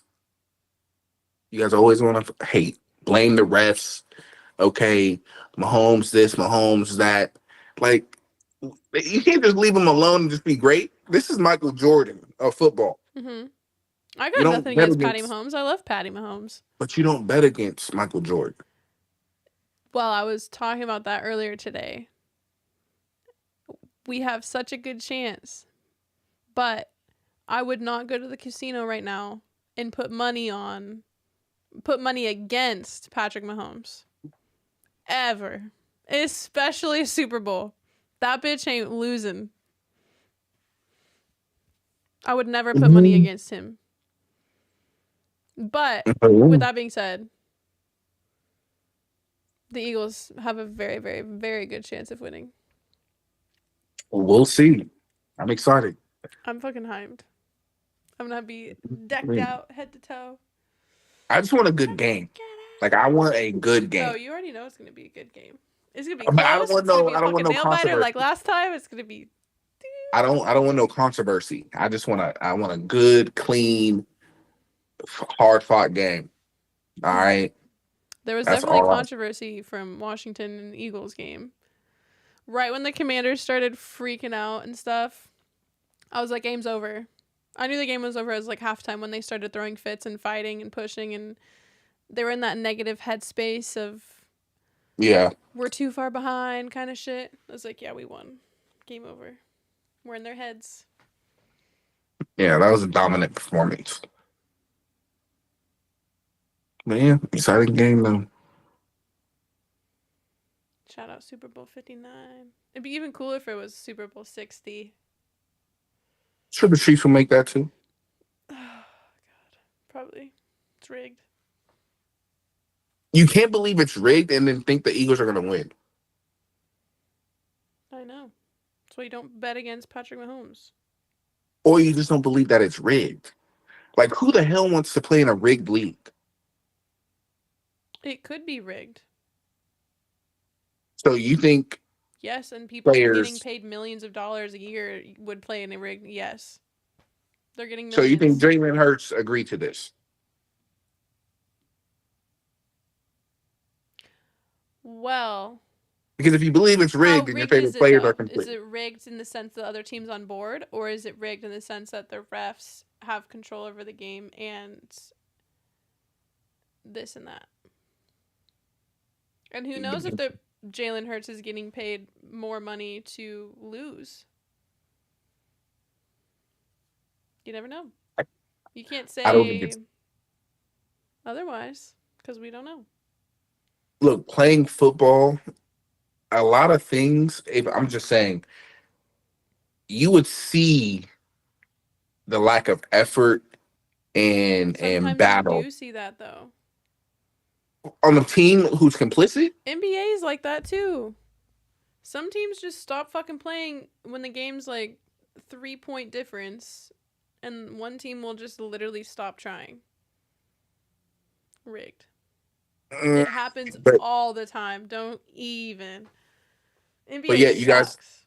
but you guys still want to bet money. Shout out Luca. Woo! We're getting fucking Luca on the Lakers. You are not a Lakers I'm fan. absolutely a Lakers fan. You are not a And Lakers fan. I got to watch Luca live. I watched sadly the Lakers were there, but when I was in LA last April, Not- LA wasn't there. So we watched the Clippers. You are a Luca fan, not a Lakers fan. No, we watched the Clippers, but we were playing against Denver or the Dallas Dallas. Mavs. But you are not. Oh, name me the starting five of the 2017. Of who? Lakers? Mm-hmm. Can't. I've always liked the Lakers. Out of every NBA team my whole life, I've always liked the Lakers. Out of baseball teams, I've always been a Dodgers fan. Why? I love Clayton Kershaw was like the real reason. Mookie Betts, Justin Turner, like those were my dogs. And now we just won this year with Look, I'll give you the Dodgers. Okay, I've seen you wear jerseys and shit. I have their LA Okay, hat, yeah, everything. but you are not no Lakers fan, I've and been you gonna stop lying to who these would I people. be? What's You my look like NBA you could team? be Tell me. you look like you can be a Minnesota Timberwolves fan. Bro, I don't even know who's on the Timberwolves. Wait. You are, bro. I That need one you and pussy everybody boy, what's else. his name? Who? Um Wait, what do you call him? a pussy boy. What is that? What's a pussy boy? Yeah, what is that? A fucking little bitch. Yeah, who are you talking about? um, it might not be him. I can picture it, but I don't know if he's on the Timberwolves now. Oh. Fuck. He's got short black hair. I think he's white. Oh, Fuck, what's his name? It starts with a B. His last name is a B. He might not be a Timberwolf. It's gonna be something different. I'll give you the Dodgers. And since you want to glaze Lucas corn nuts, Okay, I'll say this I here. didn't even know who Luca was until like last year. So I'm not like this star crazed Luka Doncic fan. I would hope not. I literally, the only reason I thought it was super cool is because we watched him live and then they played. Didn't the Mavs make playoffs? Or they were in the playoffs, whatever. Who played in the championship last year? Boston and the Mavs. Exactly. So that's why I thought it was even cooler. Because I was like, I just watched this guy live. He fucking killed it and they won. And then I was rooting for the Clippers that day too, just because we were in LA. And I showed up wearing a fucking Lakers jersey. So tell me I'm not a Lakers fan when I went to the Clippers game wearing a Lakers jersey and the fucking security guards were like, that's the wrong team. I said, no fucking hate. That's crazy. That is crazy. That's how much of a Lakers fan I am. I don't have fucking Clippers shit. I don't have Timberwolves shit. No one has Clippers stuff. Well, then there you go. I brought a Lakers jersey to a fucking Clippers game. The disrespect, man. Who the fuck walks around with Clippers stuff? That's crazy. No culture, no championship, no nada. But whatever. I understand. All right. Bro, I don't even know. Oh, Anthony Edwards. Bro, fuck Anthony Edwards. Okay, because I kind of liked um the Miami Heat for other reasons. So I'm like paying attention to Miami Heat. Um Jimmy Buckets. If we lose him, that's gonna suck. Cause he's like my favorite on the Miami Heat. Jimmy Butler is old as shit. Yeah, but I like Jimmy Buckets. And he's a Yeah, cool but guy. he's okay. Would I want him on my team? Probably not. Is he a generational talent? No. Is he a superstar? Hell no. He's old as shit. What's his name?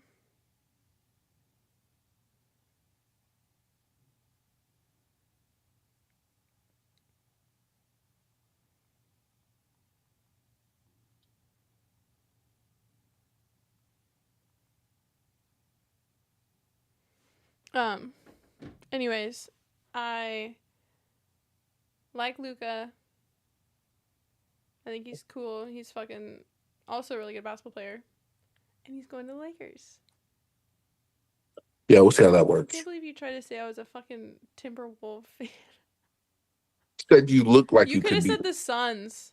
Like, shout out KD. Like, I have his shoes, but I've Lakers. I've always liked it. My brothers were fans. Kobe Bryant is like the real reason. LeBron James. And now that Luca's there, Luca's gonna be my favorite. He's gonna be my favorite for a while. For sure. All right, fair enough. Yeah. The fucking Timberwolves. Who's your team? I don't have a team. Like everybody goes everywhere. Like it's hard to actually like stick to a team. My favorite player is LeBron, so I just root for him. And guess where he plays? La la la Lakers. Yeah, Why is it so shocking that I like the Lakers? because it just is. It just gives bandwagon. Maybe when Kobe Bryant first started playing there. Bandwagon would be me saying I like Golden State. I was a That wouldn't Warriors surprise me fan either. because of fucking Steph Curry. Like when That Steph wouldn't Curry surprise was me doing either. all that shit, I didn't just like, oh, I love the State Warriors. I didn't give a fuck. I was a Well, a Lakers lot of people fan. did. Kobe was alive. Yeah, he was. How much more do you need? I need like posters on the wall. I got too much Yeah, Eagles stuff everywhere. And it's easy to be a Lakers fan when I have fucking LA Dodgers shit everywhere. that's the only thing that makes sense. You being a Dodgers fan. They got a nice logo too. I just like the LA hat.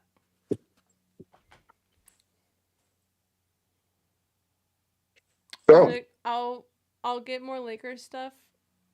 I'm gonna get like a Luca jersey. You'll see. I'll do that for you. well, speaking of Luka Doncic, um, your buddy, what's his face? Trump. Trump, Hmm. my buddy. Yeah, yeah, yeah. How do you think he's doing so far in office? Good. That's it. Just good. I think if Kamala was president right now, nothing would have changed and things would have gotten worse. So So yes. you approve of the changes that are taking place or in effect. I'm not sure of all of them, but So, like the majority of the ones that I've been seeing, and since I'm a Trump supporter, it's going to be the good ones that people are talking about. Yeah, to sum it up, yeah, Mhm. I think the the main TikTok thing's ones. a good one. I think isn't he trying to get rid of is it income tax? I think he's trying to get rid of state income tax. Yeah. That's hey, that's good for a lot of people. Yeah, And I also, like I said, the only reason I was paying so much attention to it was because it was happening then, and I fucking hated that other bitch. I disliked her so much that I would go tooth and nail with Trump just to be a supporter. but hate is such a strong word. I don't hate her because that's me giving energy into having feelings about her. She gets none of my energy. Not a fan. People think I'm a Trump. Well, no, some people think I'm a Trump supporter because of my last video, which I think is funny. Your MAGA hat? Yeah, I got that from somebody at work. Mm-hmm. Um, but I can't. Yeah, no. Full disclosure, I'm not a Trump supporter. But you're not a Trump supporter. In what sense? I I thought thought he was you going to win the I thought you election. liked Trump. No, I said my introduction to Trump is vastly different than everybody else's introduction to him just being president or running for president. I was introduced to Trump when I was a kid watching WWE, and he Mm-hmm. had one of the most historic rivalries with Vince McMahon. That's how I understood Trump. And then I he was on the just Fresh watched that Prince. whole Vince McMahon documentary on Netflix. Yeah, good documentary. That's, I mean, I never had a problem with him because of that. And then he was also on the Fresh Prince of Bel Air, which was obviously a classic show in my childhood. Mm-hmm. Um, so I didn't, I wasn't first introduced to him, as a president or presidency candidate. So I didn't really have a problem with him initially, right? And then at the same time, when he ran, I was what 19, 18, something like that. So I wasn't really into politics Mm-hmm. at that point. I didn't even vote that year. Um, and I didn't get caught up into all the minutia or start really getting into politics until 2020. But I mean, I think he's the most polarizing president in history. You know, To do the things that need to be done, a lot of people are gonna hate you. It's just what I think. If you try to make every single person on this planet happy, you're never gonna be able to accomplish that. And not siding with like the majority of see, that's the other thing. I don't even think it's majority. I think like the Democrats, they obviously like run social media, they run news, they run what's getting pushed out in your face. So what we see is majority pushing the other direction. But when you have mhm. a poll like that and you have votes like that and he fucking crushed her, majority want it his way. But what we see and what we take in from social media from the Democratic side, it's showing us that it's majority that way. But that's not the truth. Did you watch Silo? Mm-mm. Okay, you gotta fucking watch that. It's on Apple TV. It's like amazing TV show. But they're stuck in a silo underground, right? There was like radioactive shit, whatever, nuke. So they live underground in a silo. And the screen in front of them is like projecting um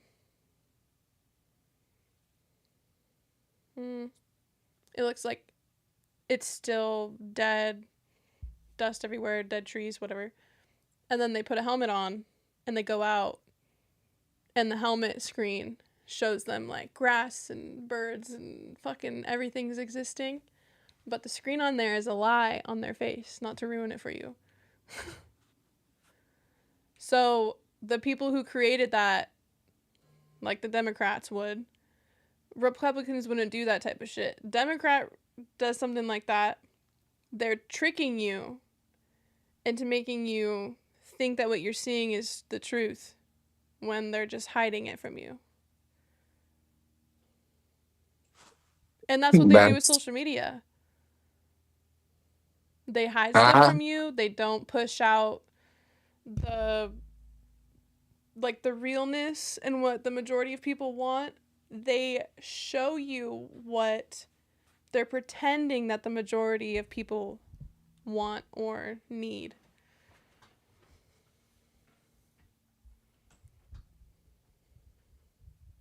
It's in the I think polls. He no, won by a look, fucking I look landslide. when it comes to the polls, all right, I think, and I was talking to my family about this a year before the actual election took place, and I said if he actually puts in his hat to actually run and he's able to, he'll win by a mile. Like it won't be close. But it wasn't necessarily because he's Trump. It had everything to do with the last 4 years. I think people in society kind of just got tired of everything being so liberal, if that's Mm-hmm. the word that we want to use. I think the economy was an issue for a lot of people that wasn't addressed. I think Mm-hmm. Biden and his health issues didn't really help the Democratic Party moving forward. Kamala Harris, like she has her own enemies and stuff like that. But And I also she's don't think. yeah, I mean, she I don't think did she it. ran a good campaign. No, she did a terrible campaign, and you can just see right through the manipulation. Right? Yeah. And that's And so I cool don't about know. Trump. You have someone who's fucking real. You know what he's saying is not going to be fake. You know what he stands on. You know what he believes in. There's no buffer from that fucking man. And that's the truth. Like, what you see is what you get. When you have someone like Kamala Harris walking around and she's fucking on election day or when they're counting the polls. Hi, she's on her fucking camera pretending she's on a phone call from a fan. Bro, come on. The Bachelorette is scripted better than that. Like, fuck. You can't even be on a phone call with someone to try and pretend that you're talking to a supporter. She goes like this and she shows her phone and she's on her fucking camera. Like, you Yeah, can't make that shit up. but I It's also fake. think Trump can what go out there and he can say a lot of stuff that upset people, but he's going to get what he says done. Biden said he was going to do all of these things and he didn't do any of that, and then he made it even worse. Kamala would have ruined the fucking country even more. Because everything she said to us, I wouldn't even believe her in the sense of her saying, like, I'm going to do this, this, this, and this. Promise you she wouldn't have done, like, any of that.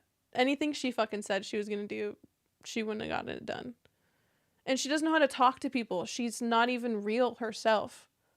So how do we expect her to talk to other countries and other people in power to make decisions when she can't even like figure things out herself?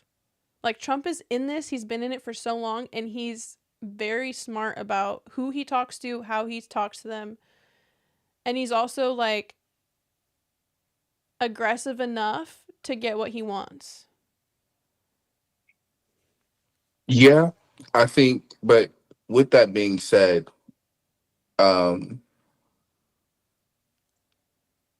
for Kamala, whatever she was able or not able, like if she was president, whatever she wasn't able to do or not able to deliver, I don't think it's necessarily on her.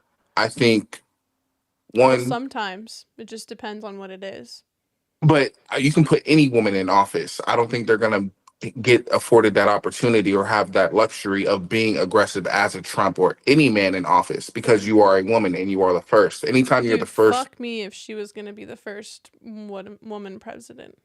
but any woman is not going to do or be able to afford to do the things that they actually say. Like you are going to go through bullshit, especially if the House is this and the Senate is that and Congress is wherever it is. Like part of you being a woman, part of you being a person of color is going to play a role in the things that you are allowed to do. That's politics, and that's just the government in general. They did with Obama, they would do it with a Mm-hmm. woman regardless of color. Sure. Now with Trump, She didn't you even. know, Never mind.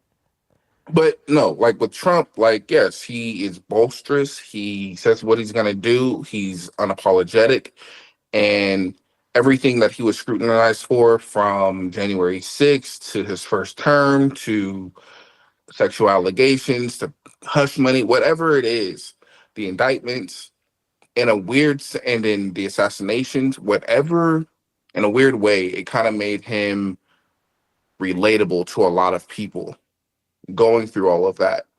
Mm-hmm. Those mistakes, those flaws, even though, like I don't condone all of that, but if just on paper, it makes him relatable to them, to a lot of Americans, right? But you being boisterous, you being forthwith in what you're going to say, yes, resonates with a lot But of people, also, millions like, of people. Kamala was just gonna follow. Like, those ideas weren't her ideas. She's getting it from someone else. She was a fucking puppet. I mean, yeah, I mean Like, I think Trump that's the has his role. own mind, and of course, he gets help from people, but, like, he has things in his own head that he wants to get done, whether or not the people around him agree with him or not. She's a puppet. They're going to control her. It's the same thing they did with Biden. They got Biden in, and they knew he wasn't going to make it another 4 years. So they replaced him with her because she would do whatever the fuck they said. Whoever it is controlling all that stuff. The reason they fucking hate Trump so much is because they can't control him. How do you control someone like that who doesn't care, doesn't give a fuck, and has a mind of his own? You can control a person like Kamala Harris. Well, I mean, I think control is a relative term because that's why you have levels of government, um, and checks and balances. But like I said, I think he is the most polarizing president. But Mm-hmm. the things that he does say or the things that he is putting in place, not everybody's going to agree with. And those who disagree with the things that he's putting in place aren't wrong. Like everybody has the right to feel how they feel, whether it's happy or mad or upset or disagree or agree. Like everybody has that right because the policies put in place by whoever is sitting in that seat does affect people in some way. Sure. Like this whole ICE thing and these checkpoints and stuff like that, and the separation of families and stuff. Like you can be objective about it. You can see that okay, there's an immigration issue that we need to get under control. Okay, but that the separating of families who may not have anything to do with it, there that that starts like a moral conversation, right? Like not everybody who's an immigrant is a bad person. Just like not every black person is a But do you thug think they or should be here? I I don't think think it if has you anything to do with being a good person or not. I just think there's a way you go into a country and you should do it the legal route. mm, It'd be like me showing up to a different country and I don't know how the whole thing works, but pretending like but I'm a fucking citizen there, I would all feel right, weird myself. but different countries have different ways of have different identities. If we say as America, we are the land of free and opportunity. It doesn't mean you come here for free though. So what That's does just what land I'll of the free never mean? agree on is there's a So way what to does get here and there's a way to do it where it's not affecting everyone else around you. but again, okay, so And I get it. You can't really stop illegal immigration completely. It's always going to be going on. But the amount that was going on that's not a good thing at all. When Biden was in office, terrible. And Kamala never even went down there one time to see what was actually going on. And there's thousands, probably like hundreds, it could be hundreds of thousands of people that came in that whole time. I have no idea what the numbers are. That's a lot of fucking people. But historically, if we're looking at it from a historical context, we're all immigrants Yeah. to this land, right? But But everyone if is everywhere. right, but again, if we're solely focused on America and the US, we Mm-hmm. are all immigrants if we want to put it into a historical context.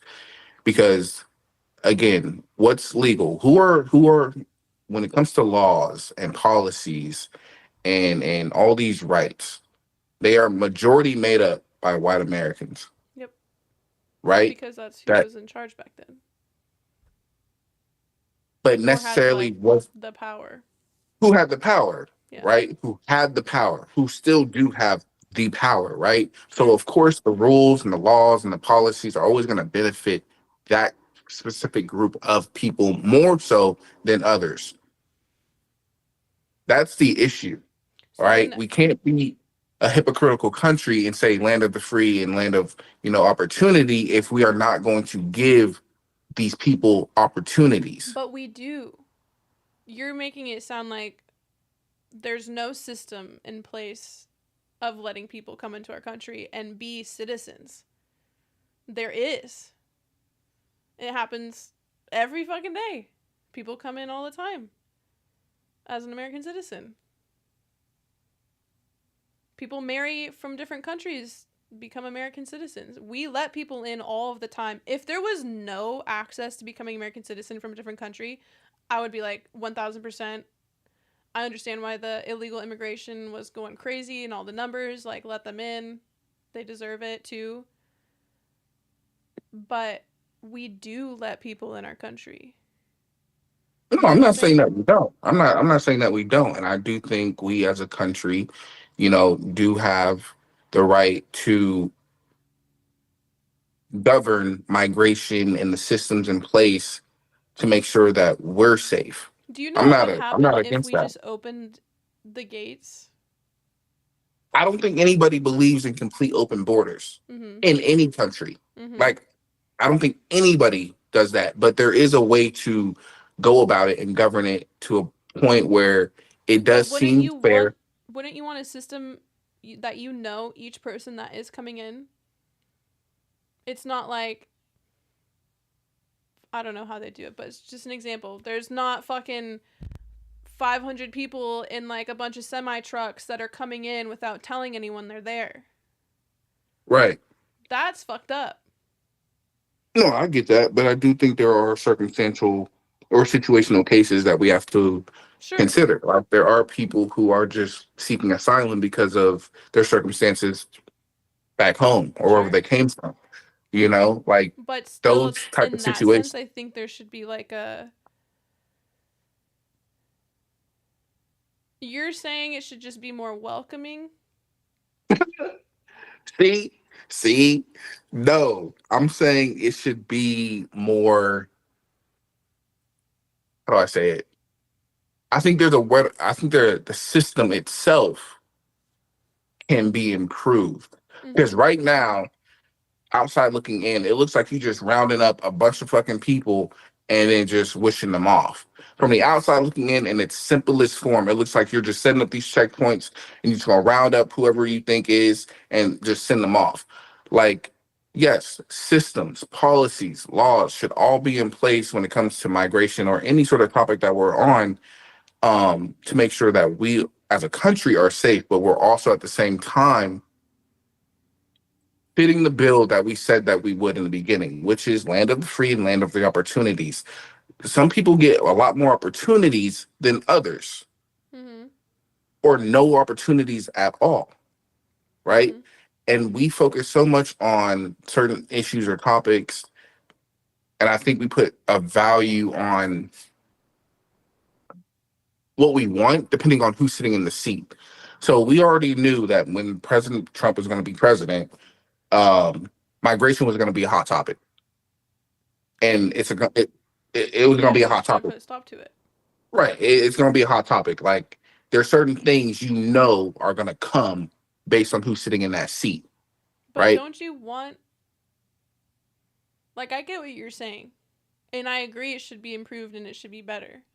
But I Hmm. still think every person that comes in should be identified in some way. Of course, identified, but then you get Because into of all the this, fucking murderers and killers and drug dealers that fucking just freely walked into our country the past year and a half.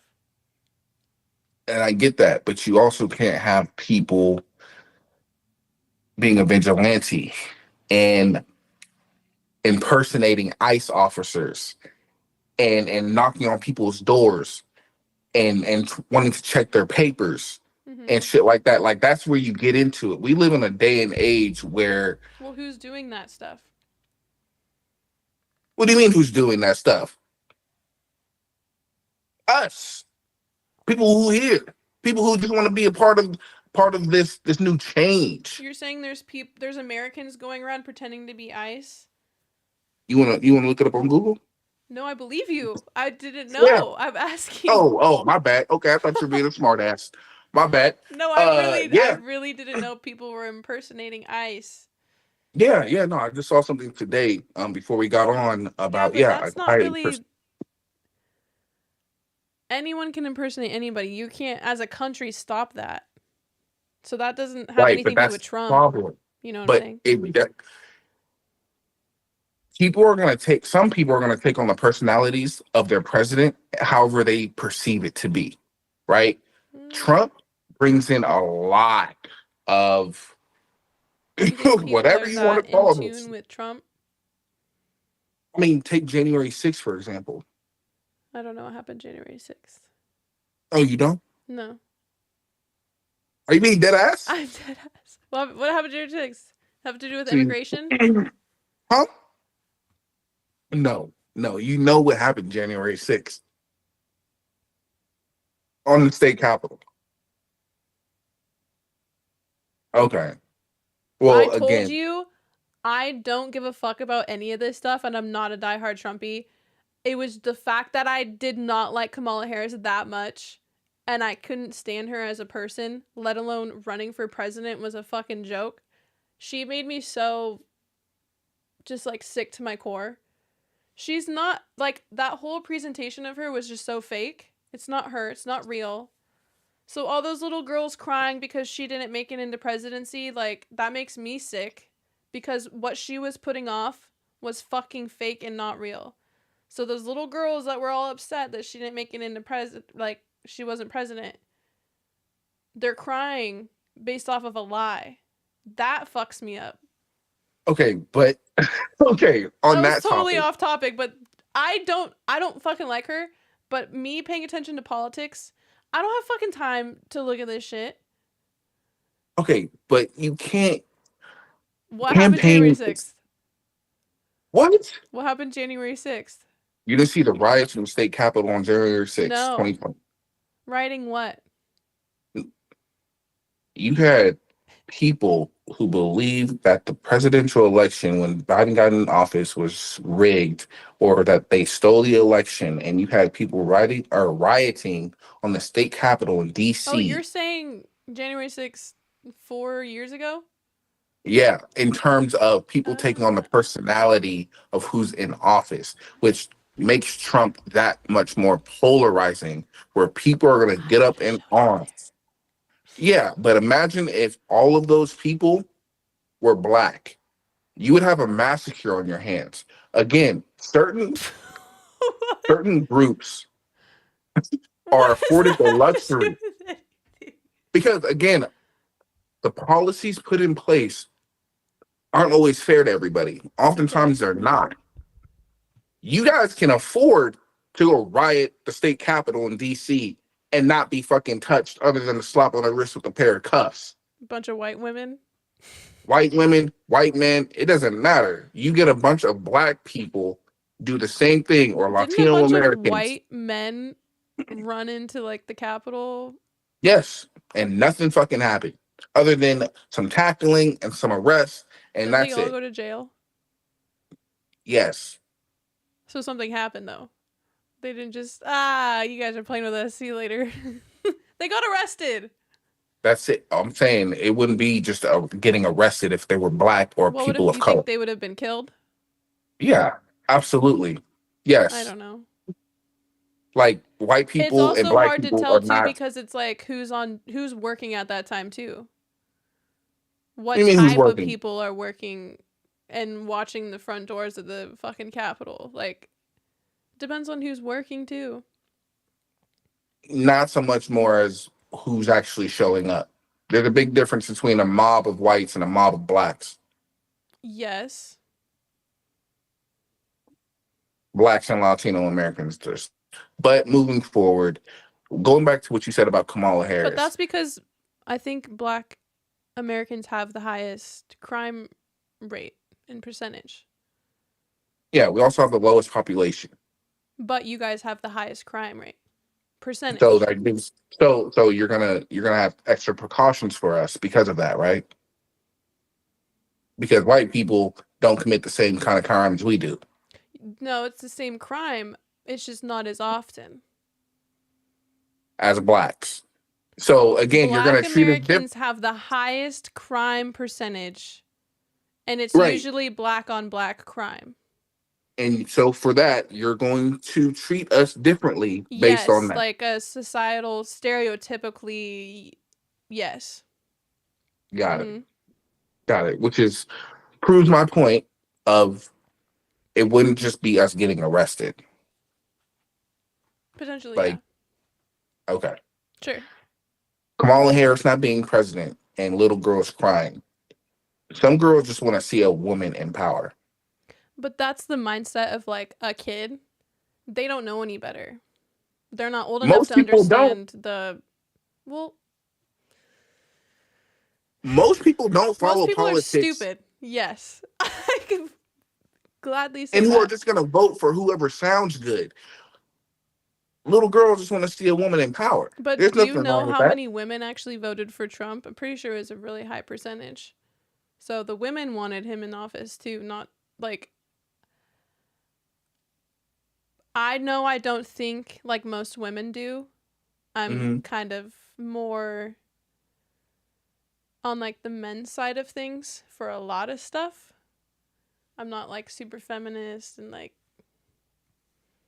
Yeah, you're if a a girl's girl girl. punches a guy, he should swing right back at her. Like I have totally different values than most women of like I'm a little princess and you can't hurt me, but I can hurt you. Like Hmm. yeah. So me speaking on it, I'm obviously not the majority of what women would say.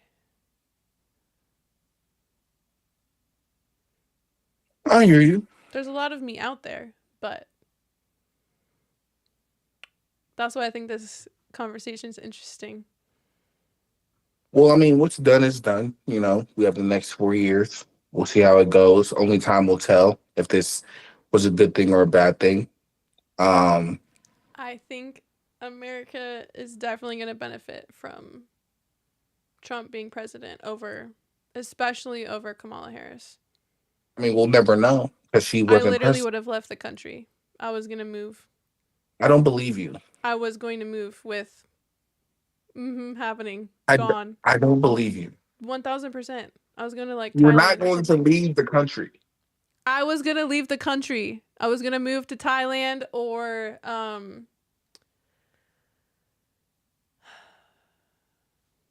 there was another place. Like a cheaper place. It's a cheap place to live and it's beautiful. It's on the ocean. I forgot what it is though. Something like Bali or something. I don't know. We were moving. I was moving. I was taking my dog, and I was leaving the country if Kamala won.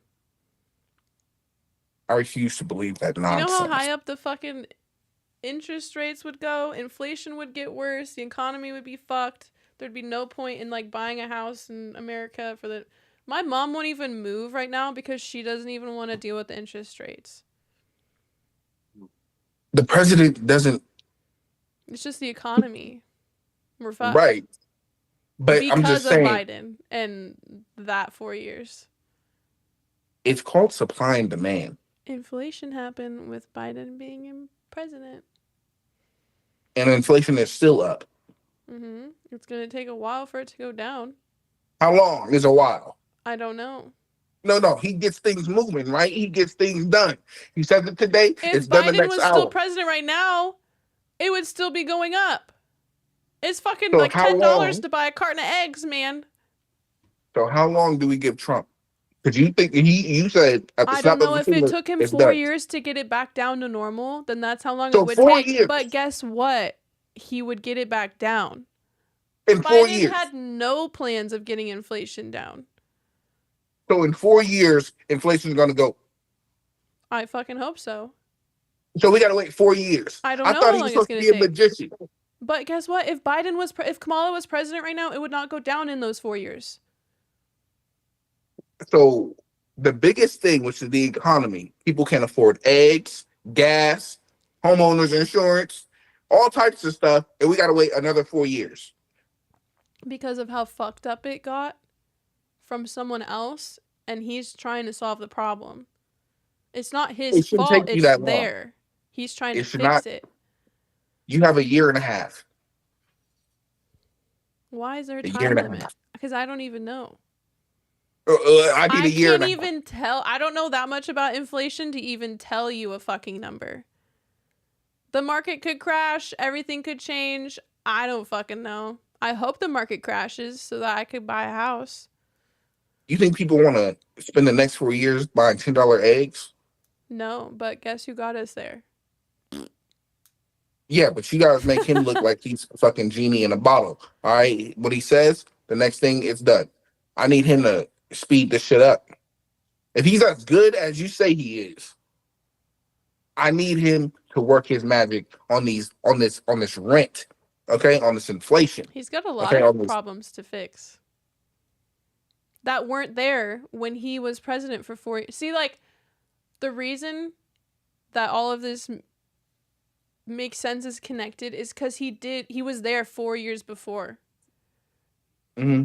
None of those problems we have, inflation, all the fucking bullshit, terrible economy, the military stuff, the fucking Biden taking the helicopters out of that country, whatever, Ukraine, Iraq, Ukraine.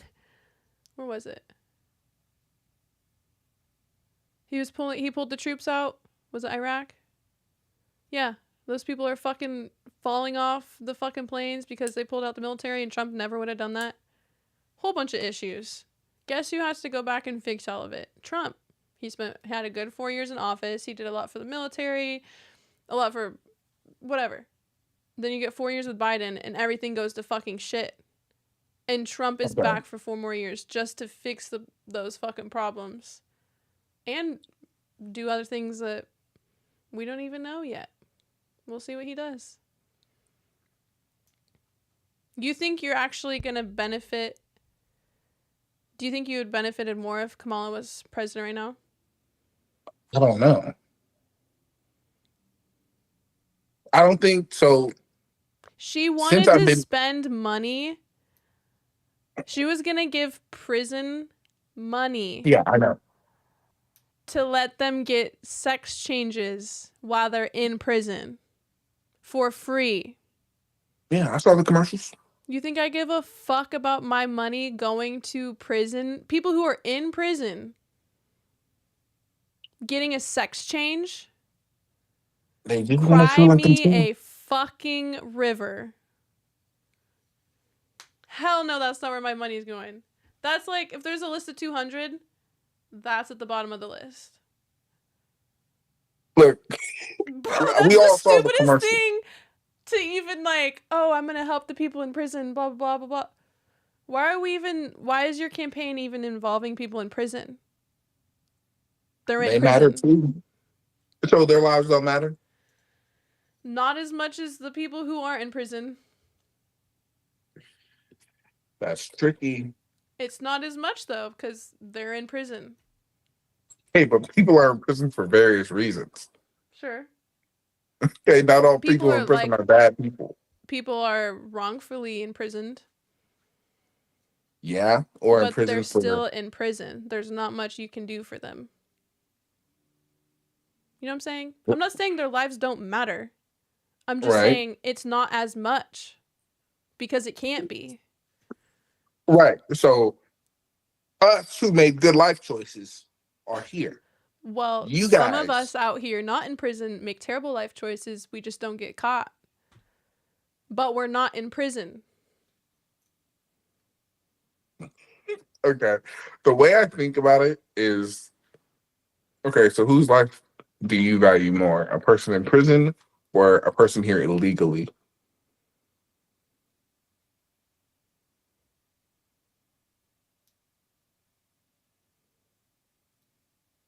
Whose life do I.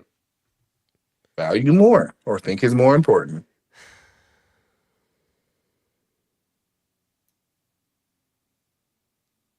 I would probably say the person that was here illegally because they're not in prison. See, I think you put prison as a negative connotation. Okay. Well, because it's hard. Some people are in prison and they shouldn't be. And then some people, like the illegal immigrants, some of them are fucking rapists, killing murderers. So it's hard to. If I knew each person, then I'd. If the prison person was, I don't know, tax evasion or something stupid, and then the illegal immigrant is a fucking rapist, pedophile, yeah, you know whose life I think is more important. Okay. Fair enough. I don't think you'd value a rapist, pedophile over a tax evasion. Probably not. Um, but I don't know. I mean, I think we live in a world that's changing rapidly over the years. I think, but I also believe that there's a divide in this country when it comes to the issues that we've already discussed, Mm-hmm. whether it be sex changes or who's in office or Democratic and conservative or Republicans and what should be allowed in schools and Yeah. religion and all that. Like I always think those, and then even like women's rights, which I think Kamala heavily painted her campaign around. But at the end of the day, what's done is done. The votes were in, and it wasn't even close, which to me wasn't a surprise.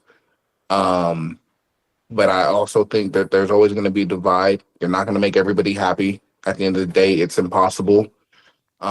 We have to live with the choices that were made, and majority wins, and that's what happened. I See, do this think, is like how much I don't care about either side really. If Trump was a Democrat, I would have voted for him if Kamala was a Republican.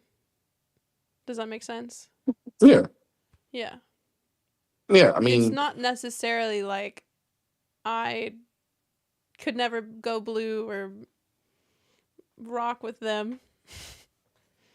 It's no, I get just that. cuz I'm kind of both. I'm like in the middle about a So lot like of an topics. oh, okay. I see what you're saying. I see what you're saying. It just depends on what um Trump is like anti-abortion, right? And the Democrats are like pro-life or not pro-life. They're pro-choice. Yeah. So I'm pro-choice. So Hmm. that's yeah. I think you should be able to do whatever you want. I don't like putting rules on someone, especially their life, their body, their it should be your choice to do what you want to your body.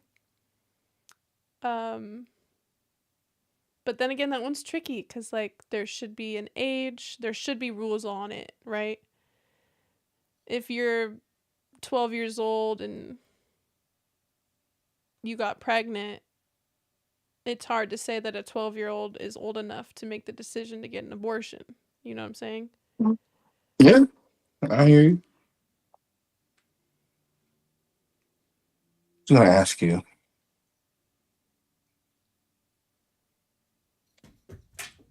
dating. Mhm. What do you think the state in the world is on dating? What is the what? How do you think dating is in today's society? How do you view it?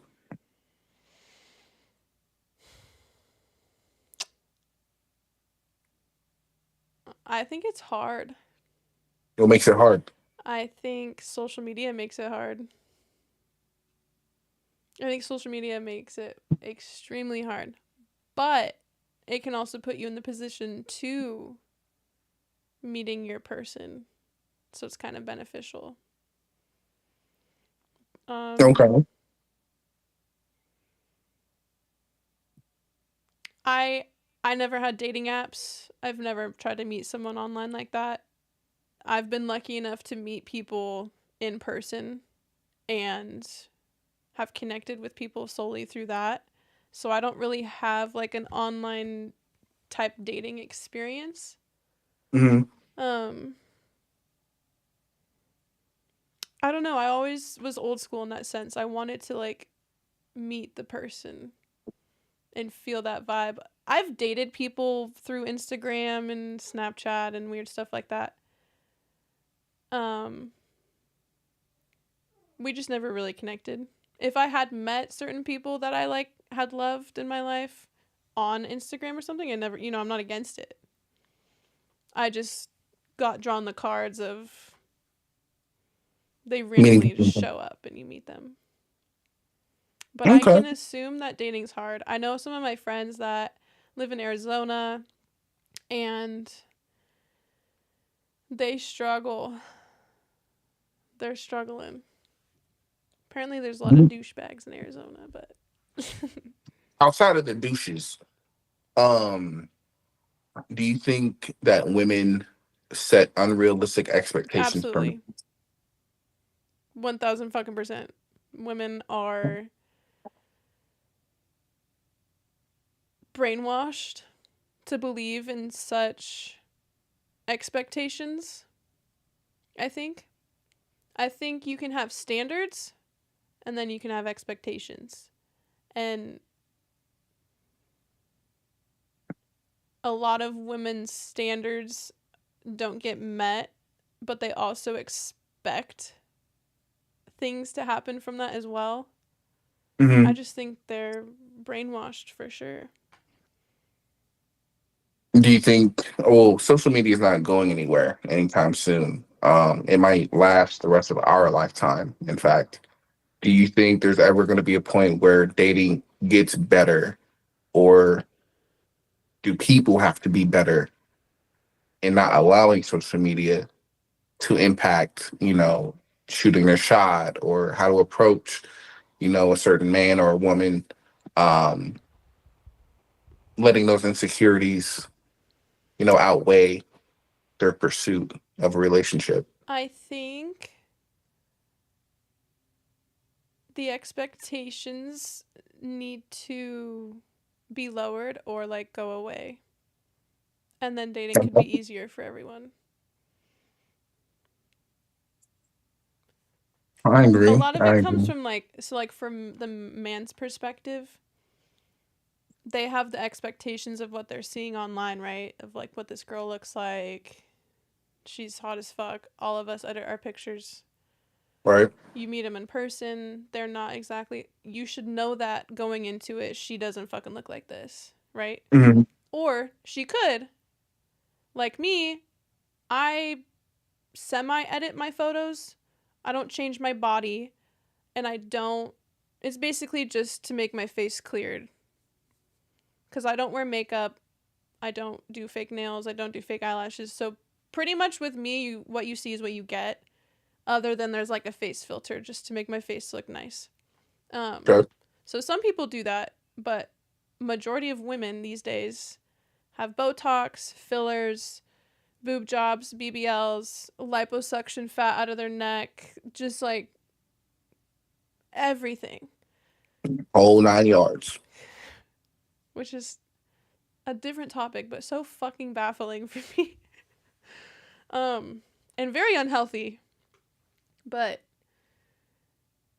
yeah, men need to go into a relationship like that knowing, or a date like that knowing you're probably not going to get what you see online, which can and cannot be a bad thing, but sometimes can be really bad things because women can be shapeshifters.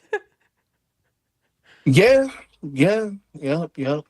But the I expectations for women of, did we talk about Kevin Samuels before? think briefly. Yeah, I'm gonna send you one of his YouTube videos. You need to watch him because he's got like the values. Um, Women come to him asking why they've never, or they can't get like a high value man, Hmm. and a high value man is someone who makes really good money, so like probably a couple 100,000. Um, Never been married, doesn't have kids, is attractive, like probably 6 out of 10 or higher, above average, and their age is like 20s, 30s. So you get all five of those. That's a high value man.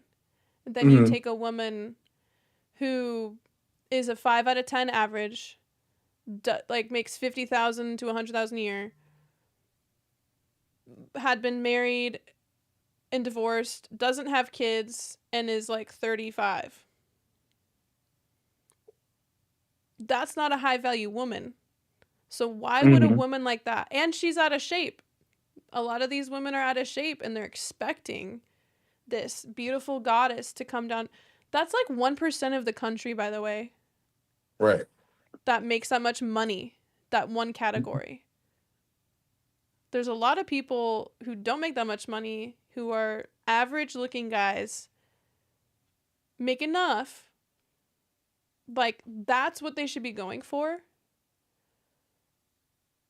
The 1% of men that make that much money, look that good, age, everything checked box, those men are not looking for those women Hmm. at all. And they will not settle for those women because they don't have to. So women don't understand that. They're brainwashed into thinking they deserve, which, sure, you deserve it. You know, that's what you want. You strive for it. But if you're a certain age, you don't make money, you're not bringing anything to the table, you have 2 kids and you're divorced, what high value man that you are so like bent on finding is gonna be with you? Sometimes it happens. I'm not saying it doesn't, but rarely will you see a high value man being with an average or below average woman and of value, of all her values that she brings. And women have that expectation because social media and all that shit is like, girl, you deserve a guy that's making hundreds of thousands of dollars a year. He's sexy. He only wants you. He doesn't look at other women. He doesn't watch porn. Like, those unicorns of men aren't existing enough for all the fucking women in this world. Right. Right. And they're brainwashed. They all think they can get it. Interesting. I do. I do blame social media in that regard. I was talking to a friend about egos, and I think men oftentimes overboost a woman's ego, especially on social media, And because we women do it to flood. women. Right. It's You know, fucking like stupid. You will never catch me. I'm so sorry. You will never catch me calling like an obese person beautiful.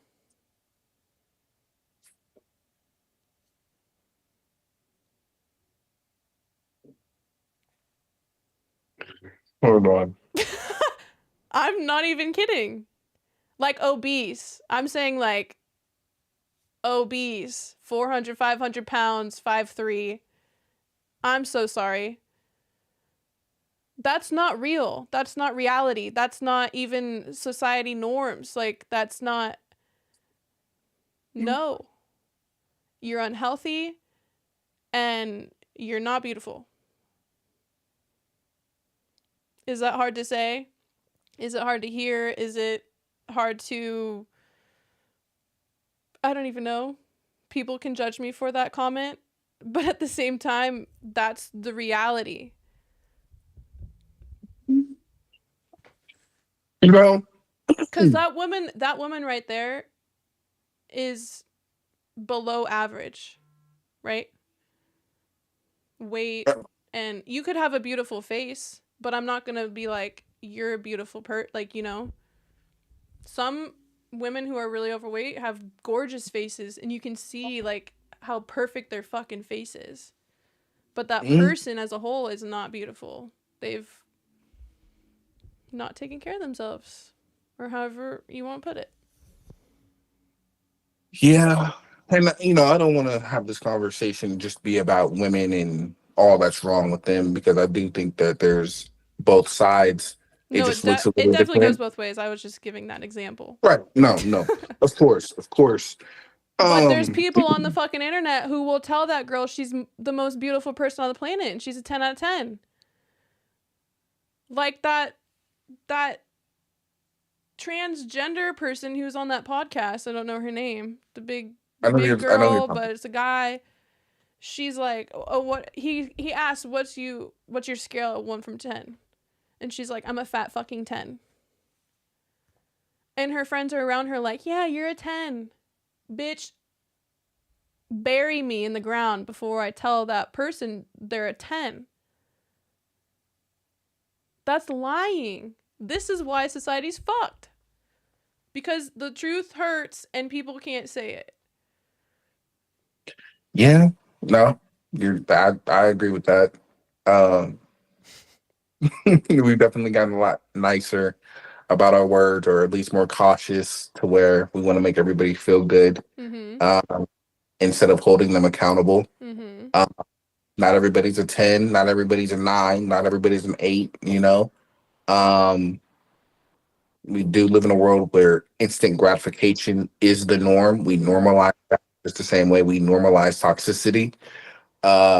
And it's sad to see, um, because people may have good intentions, but it's not necessarily the truth, Right. right?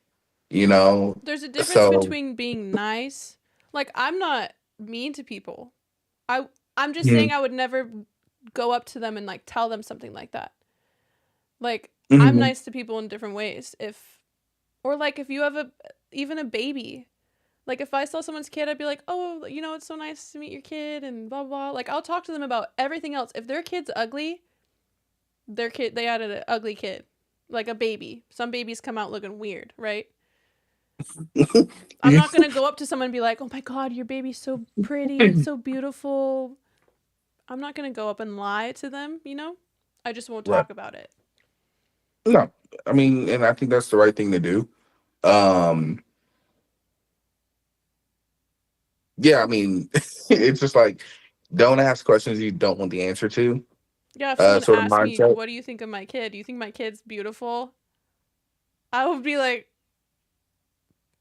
"Oh man." But I think that stems from not having enough like tough conversations. Mhm. Like we shy away from that. And what gets clicks and likes and views and stuff, majority of the time, is negativity. Mhm. Even though you might be saying, oh, she's a 10 out of 10, but she looks like an ogre, Yep. that's still a negative thing. Yeah. I was That's still told, gonna. like, just a better example just of me. I was told, hang on, I had to change my battery.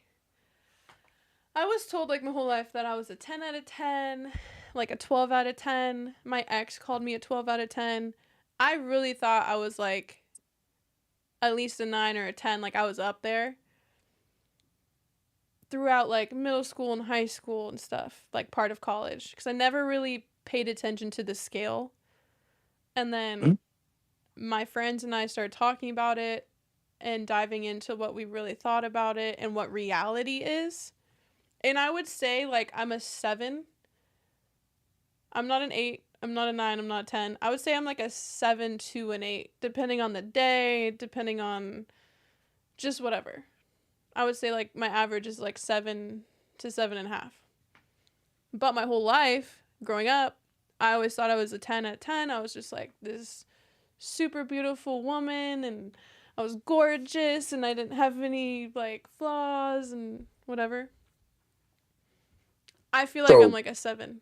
That is like where I strongly stand, which is strong. above average, but I'm no Megan Fox, fucking Scarlett Johansson, Sydney Sweeney.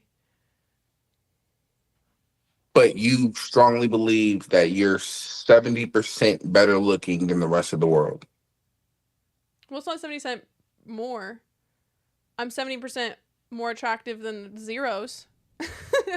I'm only But that's what it means. Like no, you're because I'd be like 7. 10%. I'm 20% more attractive than the average looking woman. That's what that means. Not 70% more. I'm 20% more attractive than your average. You walk in Walmart and see a person. Yes. I stand out in Walmart, if that But makes if sense. you take 70% of the world's population, you're in that 1%. If 7 was a cutoff number, that's better looking than the rest of them. Than the average, yeah. I love that. I love that. As you should stand on that. But I'm not, Okay. like I said, I don't think I'm exactly an 8. And I'm definitely not a 9. And I'm definitely not a 10. But there's people in this world that constantly call me a 10 out of 10. And I'll just straight Okay. up tell them, like, no, I'm not. But that's just what people say. Like, I could never do the TikTok live trend where you rate their profile picture because they'll be Mm. getting the truth. Right, right, right, right. Yeah. I would never look at these girls or guys' profile. Like, a guy shows up and he's like a 4 or 5. I would tell him, you're a 4 out of 10.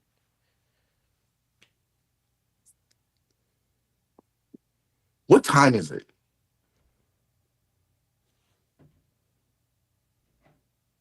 6:55 Pacific time. All right, I got 10 minutes. Okay. So, is there anything on your mind, anything pressing that you want to ask or that you're curious about? Hmm. Any questions that you've had in previous interviews that you haven't yet asked me? Well, the other two were with OnlyFans creators, so. Oh, yeah, no, I can't relate. Hmm.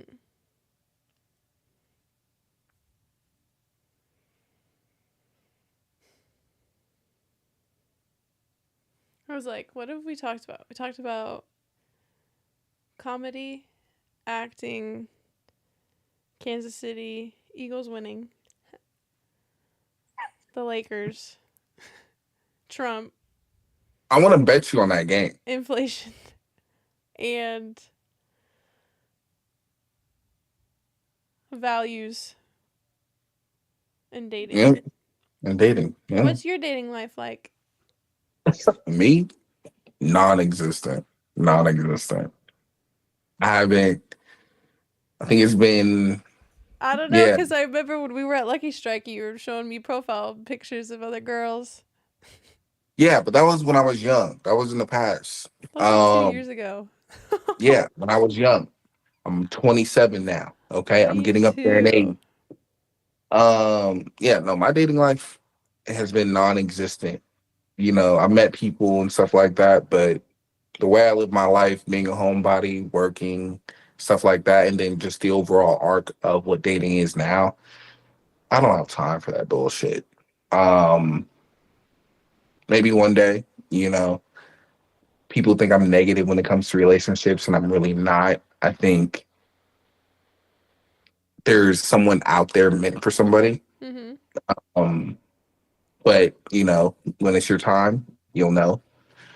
But I haven't had a situation like a serious situation probably in over a year. Yeah. You know, I I'm think just when you move to Georgia, you're going to find somebody.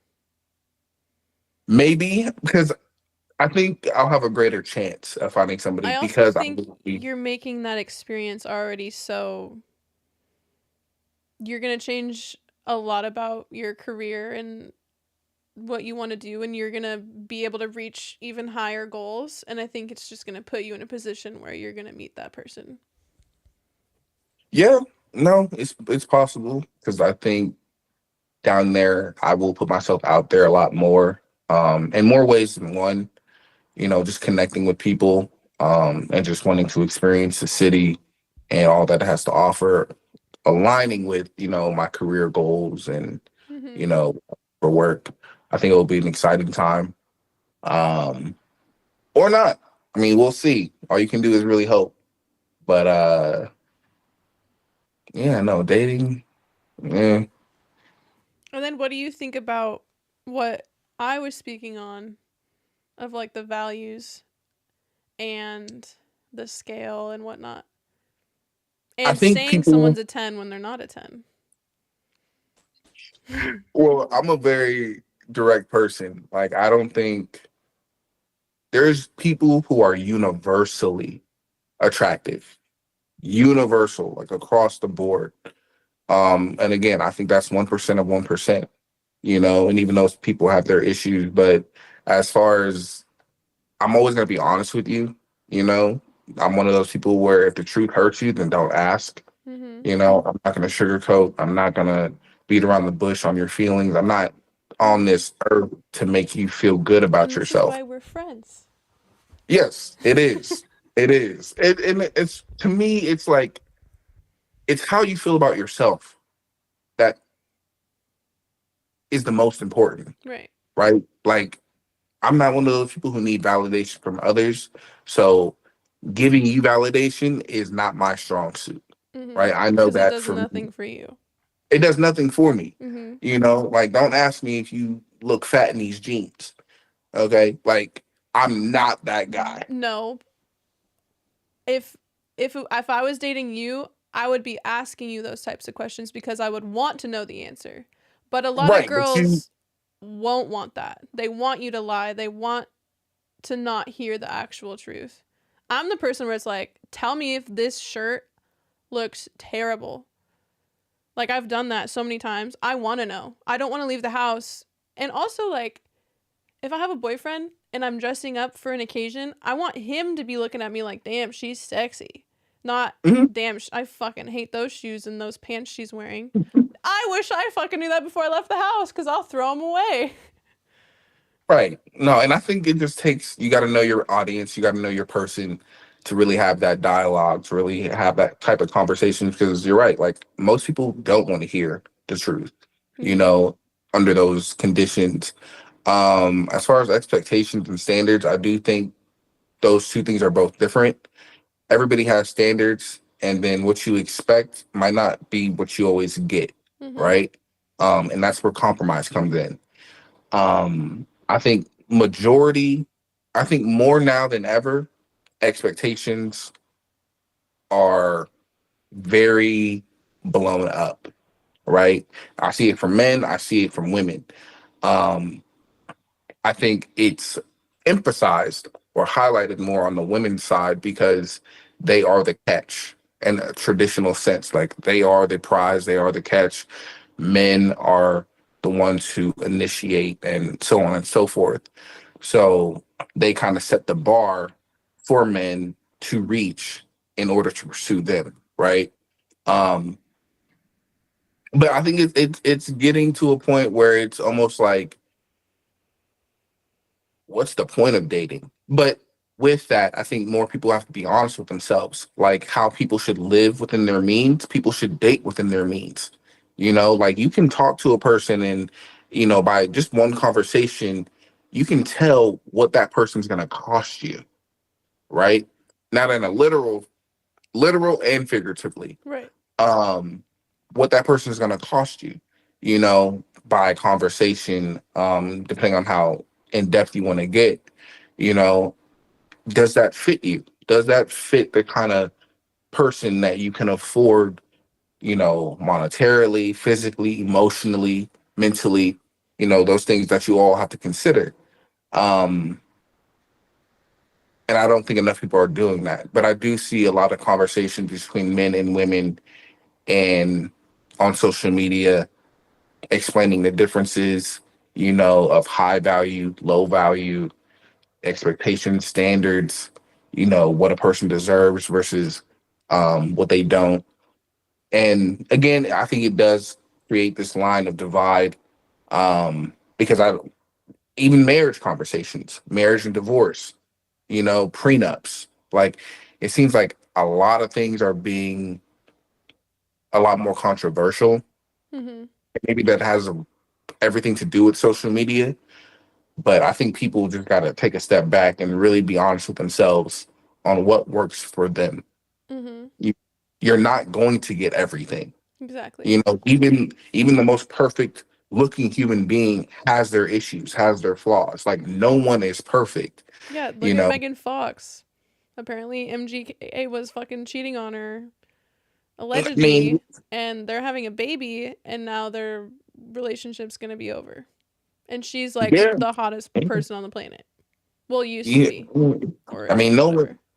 no one's safe, but I Yeah, if think Megan Fox is getting cheated on, there's no world. no, I mean, no one's really safe, and I think that's where you really got to be honest with yourself. What can you afford? What can you put up with? What can you compromise on? What are your Mm-hmm. non-negotiables and stuff like that? And And just be like do honest with that the person. before you get in a relationship. That's why I'm so Yeah, happy once for you get you into a because I already relationship. know like that next person you commit to is going to be like a really good relationship for you because I know you're not going to put up with shit. No, no, and hopefully it's the last person. Mhm. Um, but I mean, yeah, we'll see. I mean, I do have faith in dating and relationships. I think it's a very beautiful thing when you see two people come together and they just fit, they just work.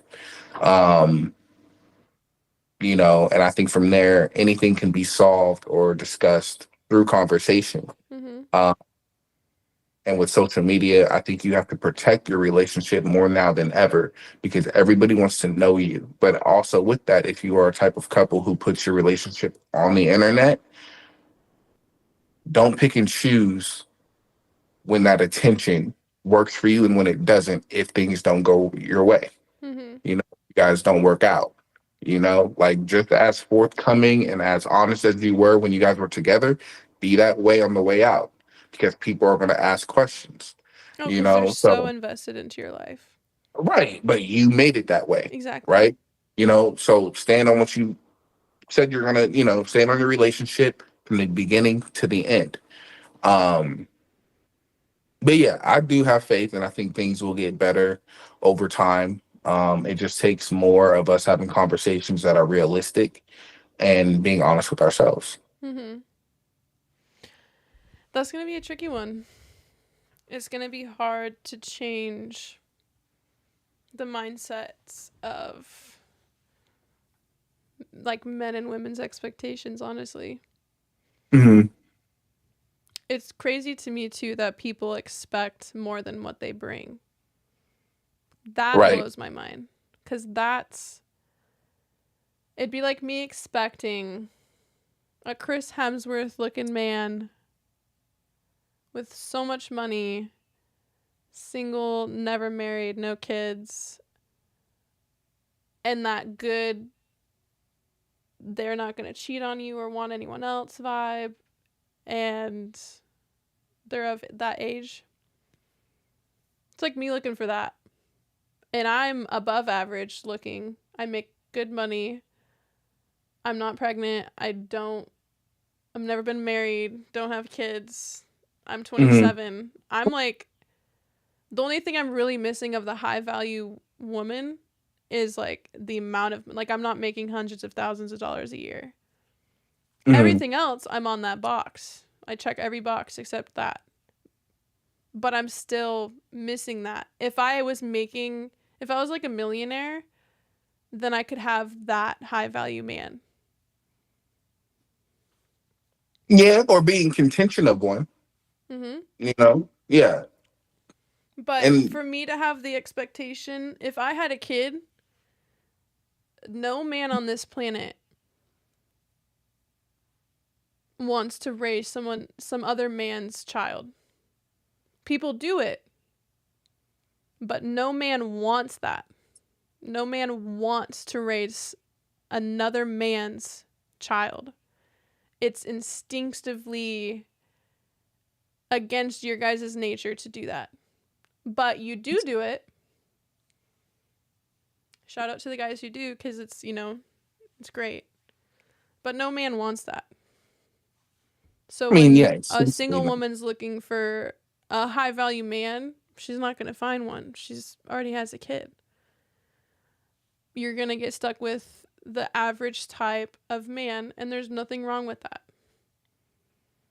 no, there's nothing wrong with that, and I think that's just where honesty with yourself really comes into play. Um, and understand where you are on the totem pole, because there is levels to this shit. For There's sure. levels to everything, Mm-hmm. you know. And no one's saying you can't dream of getting a Chris Hemsworth or whoever, is on that list of yours, but understand what you got to do to earn that. Yep. Everything is earned in life. I Yep. genuinely believe that everything is earned. What you get, what you put in is what you get, right? And that's every facet of life. Mm-hmm. I agree. But Especially yeah, like with your body and like fitness too. mhm. Your body is like almost a direct example of like your work ethic, your motivation, your discipline, just that whole aspect. Because America as a country is just so obese these days. And when you see people who are like fit and working out and in shape, it's like that's how much dedication and how much discipline. I said motivation. It's not really motivation, but discipline. They're disciplined enough to take care of themselves with all Mhm. the other aspects of their life. So also that relating to like, if, I don't know,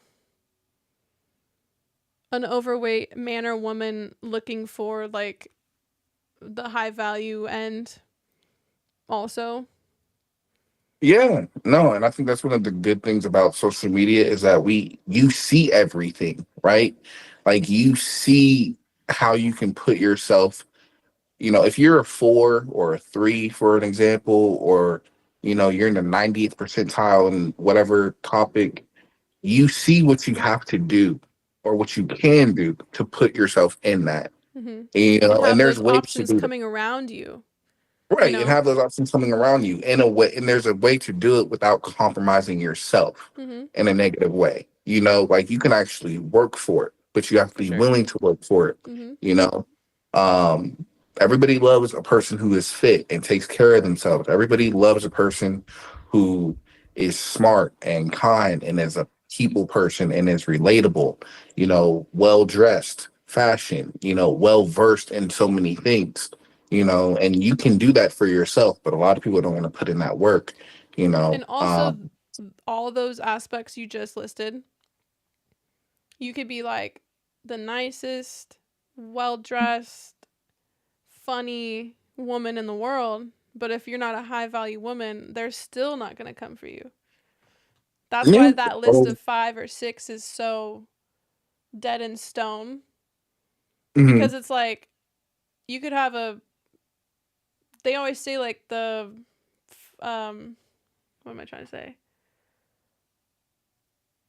Like you could have like the best personality ever, but you're like you said, like a 4 or 5, like you're just average or below average, but you're so funny and you have such a great personality and everyone loves you. But guess what? You're still not a 9, 10, 8, 9, 10, whatever.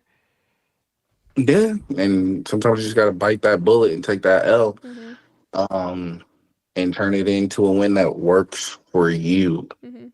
Like yes, set the bar high for yourself, but where you land doesn't have to be misery. Right. You know, For that's sure. the whole thing of goals. So, but like I said, I have faith. I think things will get better. I think I'll soon I or can't eventually wait. be in some sort of relationship. Hopefully, as this woman doesn't drive me crazy. But Oh, she will, but I'm happy for you. I already could like picture it. I'm already excited. yeah, you and everybody else, especially my mom. I know. But Oh, I can imagine. Are you gonna get? I know. Are you done with time? no, I got a few more minutes. Um, do you want to get married? To the right person, and I know that's relative to who I feel is the right person. Yes, Hmm. marriage to me was never like a really big thing. Like I never really emphasized it a lot because my mom wasn't married. My grandmother was, but she's been divorced for 30 years, so even before I was born. So I never really had that example, right? Everything about marriage and that white picket fence and everlasting love, like I got from television, right, Right. and film. Um, and I think it depends on where I am in my life, you know. But to the right person, yeah, like why not? You know, I'm in it for the long haul if you are, Hmm. you know. So yeah, I wouldn't mind getting married, not at all. To the right person, hopefully. What about you? I'll be there to take the wedding photos. Hey, I don't mind, more the merrier. Me getting married? I don't think I'll ever get married. And where does that stem from? Um, it's just a piece of paper that a white man invented however many years ago to profit, kind of like the church to profit. Mm, Um, I don't really need that to show someone how much I love them and be with them forever. okay, And I've never really pictured myself like having that wedding. I like going to okay, weddings. I yeah, take pictures of weddings. They're fun. I love dancing. Um, but I've never really seen it as me, if that makes sense. yeah, yeah, yeah, The of only thing I've course. ever seen out of a wedding is having my dance with my dad. Mm, Because me and him always are dancing at weddings and swing dancing and everything. So my dad okay, used to dance and my mom danced and I danced. So okay, yeah. I see, I like that. But I have many opportunities to dance with my dad at other weddings. So it's okay if it's not mine.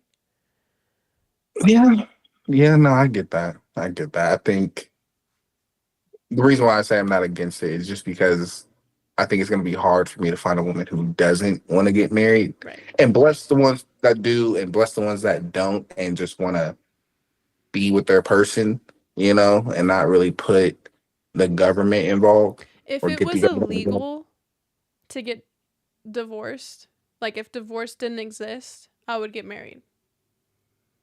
But I I think think that, no, because a lot of people get married for a comfort or a sense of security, hmm and that's not real because divorce exists.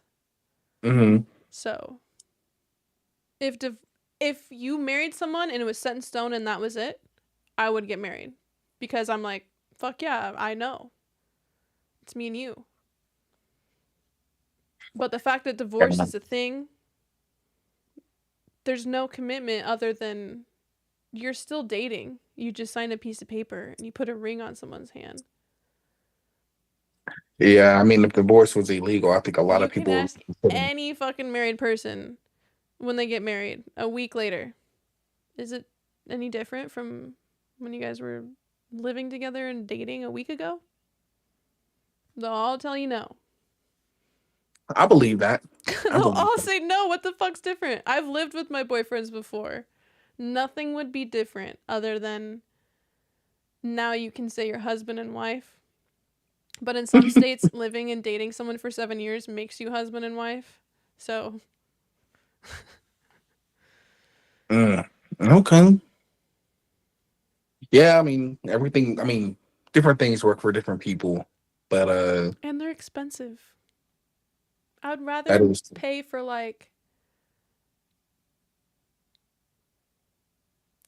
me and my friends and some family and their family and friends to like go on a vacation and hang out than a fucking wedding. They're so expensive. yeah. Some of my friends went down to the courthouse and just got married, See? and then just had a celebration. Exactly. Have a party. Yeah, yeah. I don't think there's anything wrong doing it with it anyway. I think weddings can be like they're gorgeous, they're beautiful, the food's awesome. Like weddings are fun. I am full like wedding. Just me Hmm. personally, I'm not going to get married. And it's also like you said it'd be kind of hard to find a guy that didn't want to get married Yeah, cuz a lot of yeah. men do want to get married. And good for them. Good for them. Hmm.